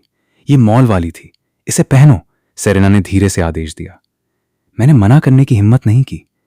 मैंने इसे जितनी जल्दी हो सके पहना, फिर धोने और दांत ब्रश करने के लिए बाथरूम की ओर दौड़ा। जब मैं बाहर निकला, रसोई में जाने का इरादा करते हुए, मैंने सेरेना को अपनी लाल सोल वाली स्टिलेटोज में मेरी ओर बढ़ते देखा। इससे पहले कि मैं प्रतिक्रिया कर पाता, उसने अपने होंठ मेरे होंठों पर पटक दिए। मैंने पूरी तरह से हार कर उसकी ओर देखा, सोचते हुए मुझे शायद इसके बारे में सक्रिय हो जाना चाहिए। लगभग 3 मिनट बाद सेरेना ने आखिरकार मुझे जाने दिया। बहुत संतुष्ट दिख रही थी। उसने अपना मुंह पोंछा, एक मोहक मुस्कान दिखाते हुए। तुम्हें 3 सेकंड देर हो गई। वो तुम्हारा जुर्माना था। चलो, मैं अपने ड्राइवर से तुम्हें अस्पताल ले जाने के लिए कह रही हूं, पूरे शरीर के स्कैन के लिए। इतना कहकर वो सीधे दरवाजे से बाहर चली गई। मेरे पास एक पिटे हुए पिल्ला की तरह पीछा करने के अलावा कोई विकल्प नहीं था। मेरे छोटे से 2 मंजिला घर के बाहर 2 समान काली बेंटले किनारे पर खड़ी थीं। सेरेना सीढ़ियों से नीचे उतरी, मुझे एक कार में धकेल दिया और ड्राइवर की सीट पर बैठे अंगरक्षक को आदेश दिया, शहर में सबसे अच्छा सर्जन खोजो। मेरे छोटे आदमी का सिर से पैर तक व्यापक स्कैन करो। ये कहते हुए कार का इंजन गरज उठा। किंग्सविले के सबसे अच्छे निजी अस्पताल की ओर तेजी से बढ़ने लगा। सेरेना दूसरी कार में बैठी। जैसे ही वो बैठी, उसके ड्राइवर ने तुरंत उसे एक टैबलेट सौंप दिया। मिस स्टर्लिंग, यहां कल मीरोज डाइनर का फुटेज है। हमने पृष्ठभूमि जांच पूरी कर ली है। इसमें शामिल लोग कार्टर कोल की पूर्व प्रेमिका और उसका छोटा भाई हैं। आप उनसे कैसे निपटना चाहेंगी? ये सुनकर सेरेना ने टैबलेट लिया और वीडियो को ठीक उस पल तक स्क्रब किया जब लियो ने बियर की बोतल फेंकी, जिसे मैंने अपने सिर से रोका। स्क्रीन पर मेरा सिर खून से लथपथ देखकर सेरेना की आंखों में एक भयानक राक्षसी रोशनी चमक उठी। उसने स्क्रीन बंद की और पूरी तरह से मानवीय भावना से रहित आवाज में कहा, एक शांत एकांत जगह खोजो, उन दोनों को मुझसे मिलने के लिए आमंत्रित करो, मैं उनके साथ थोड़ी बातचीत करना चाहती हूं। ड्राइवर ने सिर हिलाया, पूरी तरह से समझ गया। उसने गैस पेडल पटक दिया। कार आगे बढ़ी। किंग्सविले के शीर्ष अस्पताल में सड़क के अंत में गायब हो गई। किंग्सविले के शीर्ष अस्पताल में परीक्षणों और स्कैनों की एक थकाऊ श्रृंखला के बाद मैं आखिरकार दालान में एक बेंच पर बैठा था। एक विशाल अंगरक्षक मेरे पास आया, मुझे एक बोबा, चाय और 2 उबले हुए बंस सौंपते हुए। युवा मास्टर कार्टर, मिस स्टर्लिंग ने स्पष्ट आदेश दिए हैं, आपको अपने परीक्षणों के तुरंत बाद नाश्ता करना होगा। अभी अभी चुभाया और परेशान किया गया था। खाना देखकर मैंने झुंझलाहट में आह भरी और अपना सिर हिलाया। मुझे नहीं चाहिए, मुझे भूख नहीं है, तुम इसे खा लो। विशालकाय अंगरक्षक पूरी तरह से चुप रहा। उसने अपना फोन निकाला और मुझे थमा दिया। स्पीकर से सेरेना की बर्फीली आवाज गूंजी, क्या तुम इसे खुद खाओगे या मुझे वहां चलाकर तुम्हें जबरदस्ती खिलाना होगा?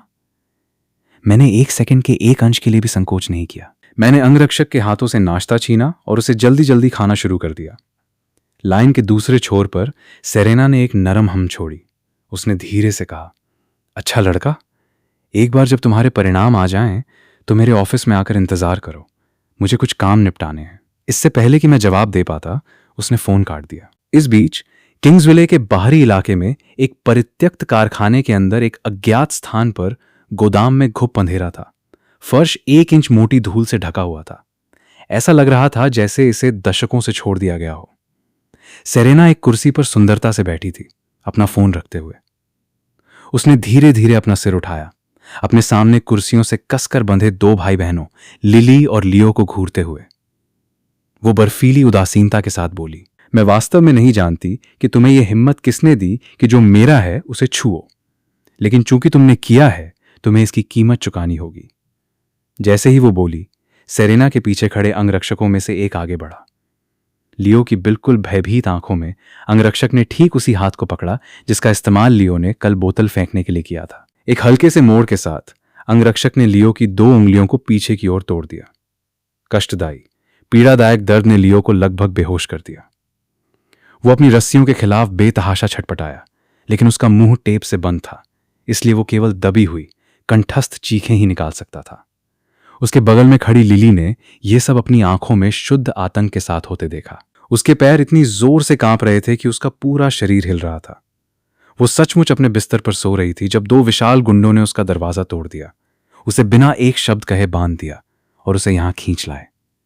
और अब वो इस क्रूर यातना को देख रही थी। कुछ दिनों पहले ही उसने कार्टर से ब्रेकअप किया था और उसके पास पहले से ही एक नई प्रेमिका थी जो इतनी मनोरोगी थी। अगर उसे पता होता तो वो कल उससे पैसे ऐंठने की कोशिश कभी नहीं करती। न केवल उसे पैसे नहीं मिले, बल्कि अब वो एक शाब्दिक हॉरर फिल्म में थी। सेरेना ने अपनी निगाह लिली पर स्थानांतरित की। उसने अंगरक्षक को उसके मुंह से टेप हटाने का इशारा किया। मेरा एक सवाल है।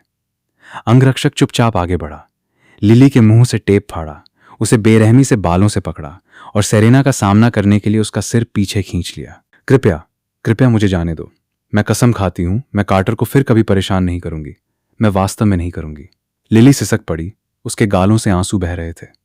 वो अविश्वसनीय रूप से कमजोर और दयनीय लग रही थी। वो रूप जो आमतौर पर पुरुषों को उसकी रक्षा करने के लिए प्रेरित करता था। लेकिन सेरेना की आंखें और भी ठंडी हो गईं। सहानुभूति के बजाय उसने लिली को ऐसे देखा जैसे वो एक तिलचट्टा देख रही हो। उसने ठंडे स्वर में पूछा, क्या मैंने तुम्हें बोलने की अनुमति दी? उसे थप्पड़ मारो। क्रूर थप्पड़ों की एक श्रृंखला खाली गोदाम में गूंज उठी, साथ में लिली की दर्दनाक चीखें। जब तक सेरेना ने उन्हें रोकने का इशारा किया, लिली का चेहरा इतनी बुरी तरह पिट चुका था कि वो पहचानने योग्य नहीं था। उसके अपने माता पिता भी उसे लाइनअप में नहीं पहचान पाते। सेरेना अपनी कुर्सी पर शान से बैठी थी, जैसे एक उच्च न्यायालय की न्यायाधीश मुकदमे की अध्यक्षता कर रही हो। उसकी आवाज ठंडी थी जब उसने अपना पहला सवाल पूछा, तुम और कार्टर 5 साल तक साथ थे, क्या तुम कभी साथ रहे? भले ही वो पहले ही कार्टर से इस बारे में पूछताछ कर चुकी थी, सेरेना दोहरी पुष्टि चाहती थी। उसे 100% यकीन था कि लिली अभी झूठ बोलने की हिम्मत नहीं करेगी। लिली ने अत्यधिक आतंक में अपना सिर हिलाया। उसकी आवाज कांप रही थी, नहीं, कभी नहीं। मुझे डर था कि अगर उसे वो मिल गया जो वो चाहता था तो वो मुझे छोड़ देगा, इसलिए मैंने उसे कभी नहीं करने दिया। यह सुनकर सेरेना ने एक फोल्डर से एक मेडिकल रिपोर्ट निकाली। उसने लिली को तीव्र भयानक जिज्ञासा से देखा। तुम कार्टर के साथ कभी नहीं रही, फिर भी तुम्हारे पास कम से कम 5 अलग अलग बार अंतरंग गतिविधियों का इतिहास है, जिसका मतलब है कि जब तुम उसे डेट कर रही थी तुम किसी और आदमी के साथ सो रही थी। वो कौन है, या मुझे कहना चाहिए वे कौन है? लिली की आंखों में पूर्ण आतंक चमक उठा। उसने कभी उम्मीद नहीं की थी कि सेरेना उसका मेडिकल इतिहास खोद लाएगी। उसने सोचा था कि उसने इसे पूरी तरह से छिपा लिया है। लिली को चुप देखकर सेरेना ने ठंडे स्वर में कहा, मैं तुम्हें जवाब देने के लिए 3 सेकंड देती हूं। हर सेकंड की देरी के लिए मैं तुम्हारी सजा में 1 और घंटा जोड़ दूंगी। ये मेरा भाई था। अंततः मनोवैज्ञानिक आतंक को संभालने में असमर्थ लिली टूट गई और कबूल कर लिया। उसने अत्यधिक शर्म से अपना सिर नीचे कर लिया। इस जवाब ने न केवल सेरेना को झकझोर दिया, बल्कि 2 कठोर अंगरक्षक भी लिली को शुद्ध अमिश्रित घृणा से देखने लगे। यह शारीरिक रूप से मिचली पैदा करने वाला था। अचानक ऐसी गंदगी को यातना देने में सारी रुचि खो देने पर सेरेना ने संक्षेप में कहा, खड़े हो जाओ, चलो चलते हैं। मिस, हमें इन दोनों का क्या करना चाहिए? एक अंगरक्षक ने उसका पीछा करते हुए पूछा। उनके शरीरों को वैसे ही वापस रख दो जैसे तुमने उन्हें पाया था। फिर सार्वजनिक रूप से उनके हर छिपे हुए गंदे रहस्य को जारी करो। उन्हें अपनी ही गंदगी में सड़ने दो। अस्पताल में अपना चेकअप खत्म करने के बाद मुझे उसके अंगरक्षकों द्वारा सीधे सेरेना के पेंट हाउस ऑफिस ले जाया गया। आसपास किसी और को न देखकर मैंने उत्सुकता से सेरेना की मेज की दराज खोली। दराज के अंदर तस्वीरों का एक मोटा ढेर करीने से व्यवस्थित था और उनमें से हर एक मेरी तस्वीर थी। इस महिला के शौक वाकई डरावने हैं। ठीक उसी समय मेरा फोन बजा। मैंने उत्सुकता से उसे निकाला और देखा कि वेंडी का फोन था। क्या हुआ? वेंडी की आवाज दूसरे छोर पर थोड़ी हिचकिचाहट भरी लग रही थी। बॉस, आपको याद है आपने मुझे एक नया शेफ रखने के लिए कहा था, है ना? खैर, एक लड़का आया। उसका खाना वास्तव में बहुत अच्छा है, लेकिन उसका रिज्यूमे थोड़ा संदिग्ध है। यह सुनकर मुझे बिल्कुल भी परवाह नहीं हुई। मैंने अपने पैर सेरेना की मेज पर रख दिए और लापरवाही से कहा, जो भी हो, हम सिर्फ एक डाइनर हैं, कोई फॉर्च्यून 500 कंपनी नहीं। रिज्यूमे वैसे भी सिर्फ कागज के टुकड़े हैं। इससे कोई फर्क नहीं पड़ता कि उसके पास है या नहीं। जब तक खाना अच्छा है, बस यही मायने रखता है। उसे बताओ कि उसका ट्रायल पीरियड कल से शुरू होगा। ट्रायल के लिए 2000 प्रति माह, 3500 जब वो पक्का हो जाएगा। किसे परवाह है? हमारा व्यवसाय वैसे भी फल फूल रहा है। इस बीच मीडोज डाइनर में वापस वेंडी और काइल काउंटर के पीछे छिपे हुए थे। अपने सामने खड़े आदमी को घबराहट से घूर रहे थे। वो कम से कम 6-7 का था। उभरी हुई नसों वाली मांसपेशियां, उसकी गर्दन पर एक काला ड्रैगन टैटू रेंग रहा था और उसकी बांह पर एक विशाल गांठदार निशान चल रहा था। वो ऐसा लग रहा था जिसके साथ आप निश्चित रूप से पंगा नहीं लेना चाहेंगे। वो बिल्कुल भी एक ईमानदार नागरिक नहीं दिखता था। वेंडी हकलाते हुए बोली, बॉस कहते हैं कि आप कल अपना ट्रायल शुरू कर सकते हैं। ट्रायल के लिए 2 ग्रैंड, 3500 पक्का होने पर। विक्टर नाम के विशालकाय आदमी ने सिर हिलाया। उसकी आवाज एक गहरी कर्कश बास थी। धन्यवाद, मैं कल समय पर यहां रहूंगा। इतना कहकर विक्टर धीरे धीरे मुड़ा और बाहर चला गया। उसके जाने के बाद ही डाइनर में घुटन भरा तनाव आखिरकार कम हुआ। दोनों ने राहत की बड़ी सांस ली। इस आदमी की आभा पागलपन भरी थी। ऐसी उपस्थिति के साथ वो माफिया कार्टेल क्यों नहीं चला रहा था? वो एक डाइनर में बर्गर क्यों बनाना चाहता था? उसी समय सेरेना के कार्यालय में मैं गहरी नींद में सो गया था। पिछली रात मुझे एक पागल महिला ने भोर तक प्रताड़ित किया था। आज सुबह मुझे थकाऊ चिकित्सा परीक्षणों के लिए घसीटा गया। मैं काफी समय से थका हुआ था। अब जब मुझे आखिरकार एक खाली पल मिला तो मैं स्वाभाविक रूप से बेहोश हो गया। मुझे नहीं पता कि मैं कितनी देर सोया। जब मैं उठा, मेज से अपना सिर उठाते हुए खिड़की के बाहर सूरज पहले से ही डूब रहा था। मेरे चेहरे पर भूख साफ झलक रही थी। मैं सचमुच पूरा दिन सोता रहा था। सेरेना ने मुझे जागते देखा, अपनी कलम नीचे रखी और ठंडक के संकेत के साथ कहा, सुबह से शाम तक सोना? तुम वाकई एक आलसी सुअर हो। यह सुनकर मैंने अपनी आंखें घुमाई। क्या ये मेरी गलती है? क्या किसी मिस स्टर्लिंग ने मुझे पूरी रात खेल खेलते हुए जगाए नहीं रखा? ओह, क्या मैंने किया? सेरेना ने एक गहरी सांकेतिक मुस्कान दी। यादें वापस आते ही मेरा चेहरा तुरंत चुकंदर लाल हो गया। मैं नीचे देखने के अलावा कुछ नहीं कर सका। उसकी आंखों से मिलने की हिम्मत नहीं हुई। आखिरकार पिछली रात एक आदमी के रूप में मेरा सबसे गौरवपूर्ण क्षण नहीं था। मुझे नहीं पता कि वो किस तरह की मार्शल आर्ट का अभ्यास करती है, लेकिन मैं पूरी तरह से मात खा गया था। मुझे आखिरी बूंद तक निचोड़ लिया गया था। चलो, देर हो रही है। चूंकि तुम घायल हो, मैं आज तुम्हें खाना बनाने के लिए मजबूर नहीं करूंगी। मैं तुम्हें रात के खाने के लिए बाहर ले जा रही हूं। अपनी मेज को साफ करने के बाद सेरेना ने मेरा हाथ पकड़ा और मुझे उसके सभी कर्मचारियों की अविश्वसनीय रूप से उत्सुक गपशप भरी निगाहों के नीचे कार्यालय से बाहर खींच लिया। जैसे ही लिफ्ट के दरवाजे बंद हुए, लॉबी में प्रतीक्षा कर रहे कर्मचारी फुसफुसाहट में फूट पड़े। हे भगवान, क्या वो सीईओ सेरेना है? मुझे पता है, बर्फ देवी अचानक एक प्यारी सी छोटी प्रेमिका की तरह व्यवहार कर रही है। क्या ये प्यार की जादुई शक्ति है? वो लड़का मुझे काफी औसत लग रहा है। मैं एक सॉफ्टवेयर इंजीनियर हूं। मैं 2.5 साल से जिम जा रहा हूं। मैं उसे हरा सकता हूं। शोफर पहले से ही किनारे पर इंतजार कर रहा था। सेरेना को आते देख उसने तुरंत इंजन चालू किया। कार के अंदर सेरेना फिर से मेरी गोद में चढ़ गई। ऐसा लग रहा था कि उसे मुझे अपनी निजी एर्गोनॉमिक कुर्सी और मानव शरीर तकिया के रूप में इस्तेमाल करने की पूरी तरह से आदत हो गई है। उसके बालों से एक सूक्ष्म मादक सुगंध मेरी नाक में तैरने लगी। मैं वास्तव में अजीब तरह से सहज महसूस कर रहा था। मेरे सुविधाजनक स्थान से मुझे उसकी संपत्तियों का बहुत स्पष्ट दृश्य दिखाई दे रहा था। सेरेना ने मेरी भटकती निगाहों को देखा। वो झुकी, उसके होंठ मेरे कान को ब्रश करते हुए और फुसफुसाई, ओह मिस्टर कोल, ऐसा लगता है कि आज तुम्हारी आंखें खुद से व्यवहार नहीं कर रही हैं। क्या तुम्हें जो दिख रहा है वो पसंद है? रंगे हाथों पकड़ा गया। मैंने जल्दी से अपना सिर खिड़की से बाहर देखने के लिए घुमाया। मैंने अजीब तरह से 2 बार खांसा। ये औसत है, बस बहुत औसत है। मेरी घबराई हुई प्रतिक्रिया देखकर सेरेना जोर से हंस पड़ी। उसने अपना सारा वजन मुझ पर डाल दिया, मेरे कान में धीरे से फूंक मारते हुए। हम अभी घर जा सकते हैं, फिर तुम जो चाहो देख सकते हो, जैसे चाहो। ये महिला एक पूर्ण सक्कुबस है। मैंने उसके जाल में फंसने से खुद को रोकने के लिए जल्दी से अपने दिमाग में गणित के समीकरण पढ़ना शुरू कर दिया। मुझे चुप देखकर सेरेना थोड़ी निराश दिखी। ऐसा लग रहा था जैसे उसे लगा कि उसका स्त्री आकर्षण अपनी शक्ति खो रहा है। उसने नीचे देखा और मेरी गर्दन पर काटने का निशान फीका पड़ने लगा था। वो तुरंत नाराज हो गई। उसने अपने पूरी तरह से सफेद छोटे दांत दिखाए और मुझे जोर से काट लिया। देखते हैं अब तुम इसे अनदेखा करते हो। तुरंत कार में एक दुखद चीख भर गई। मैंने अपनी पूरी ताकत से सेरेना को धकेलने की कोशिश की, लेकिन यह बेकार था। वास्तव में उसने और भी जोर से काटा। उसका चेहरा आत्मसंतुष्ट विजय से भरा हुआ था। मैं गुस्से में था, उसकी लंबी सुंदर पीली गर्दन मेरे ठीक सामने देखकर। मैंने उसे उसकी अपनी दवा का स्वाद चखाने का फैसला किया। मैं आगे झुका और उसे वापस काट लिया।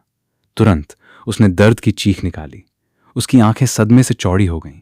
उसने स्पष्ट रूप से कभी उम्मीद नहीं की थी कि मुझ में वापस काटने की हिम्मत होगी। जवाबी कार्रवाई में उसने मुझे और भी जोर से काटा। ड्राइवर ने रियरव्यू मिरर में हम दोनों को सचमुच आवारा कुत्तों की तरह एक दूसरे को काटते हुए देखा। उसने बस अपना मुंह बंद रखा।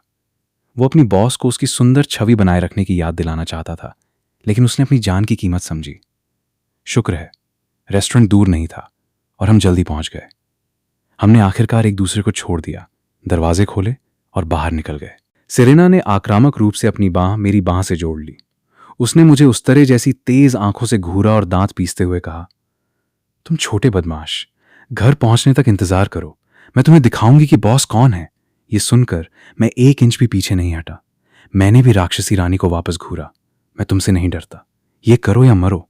मुझे अपमान क्यों सहना चाहिए? हम देखेंगे कि आज रात कौन दया की भीख मांगता है। तूफानी रात जल्दी बीत गई। कोई नहीं जानता कि उस रात हमारे घर में वास्तव में क्या हुआ, लेकिन आधी रात से भोर तक तीव्र संघर्ष की दबी हुई आवाजें सुनी जा सकती थीं। सुबह 8 बजे मीडोज डाइनर अभी तक नहीं खुला था। मैंने जोर से जम्हाई ली और एक ज़ोंबी की तरह सामने के दरवाजे से लड़खड़ाता हुआ अंदर आया। मैं हल्की लंगड़ाहट के साथ चल रहा था। वेंडी फर्श पर पोंछा लगा रही थी।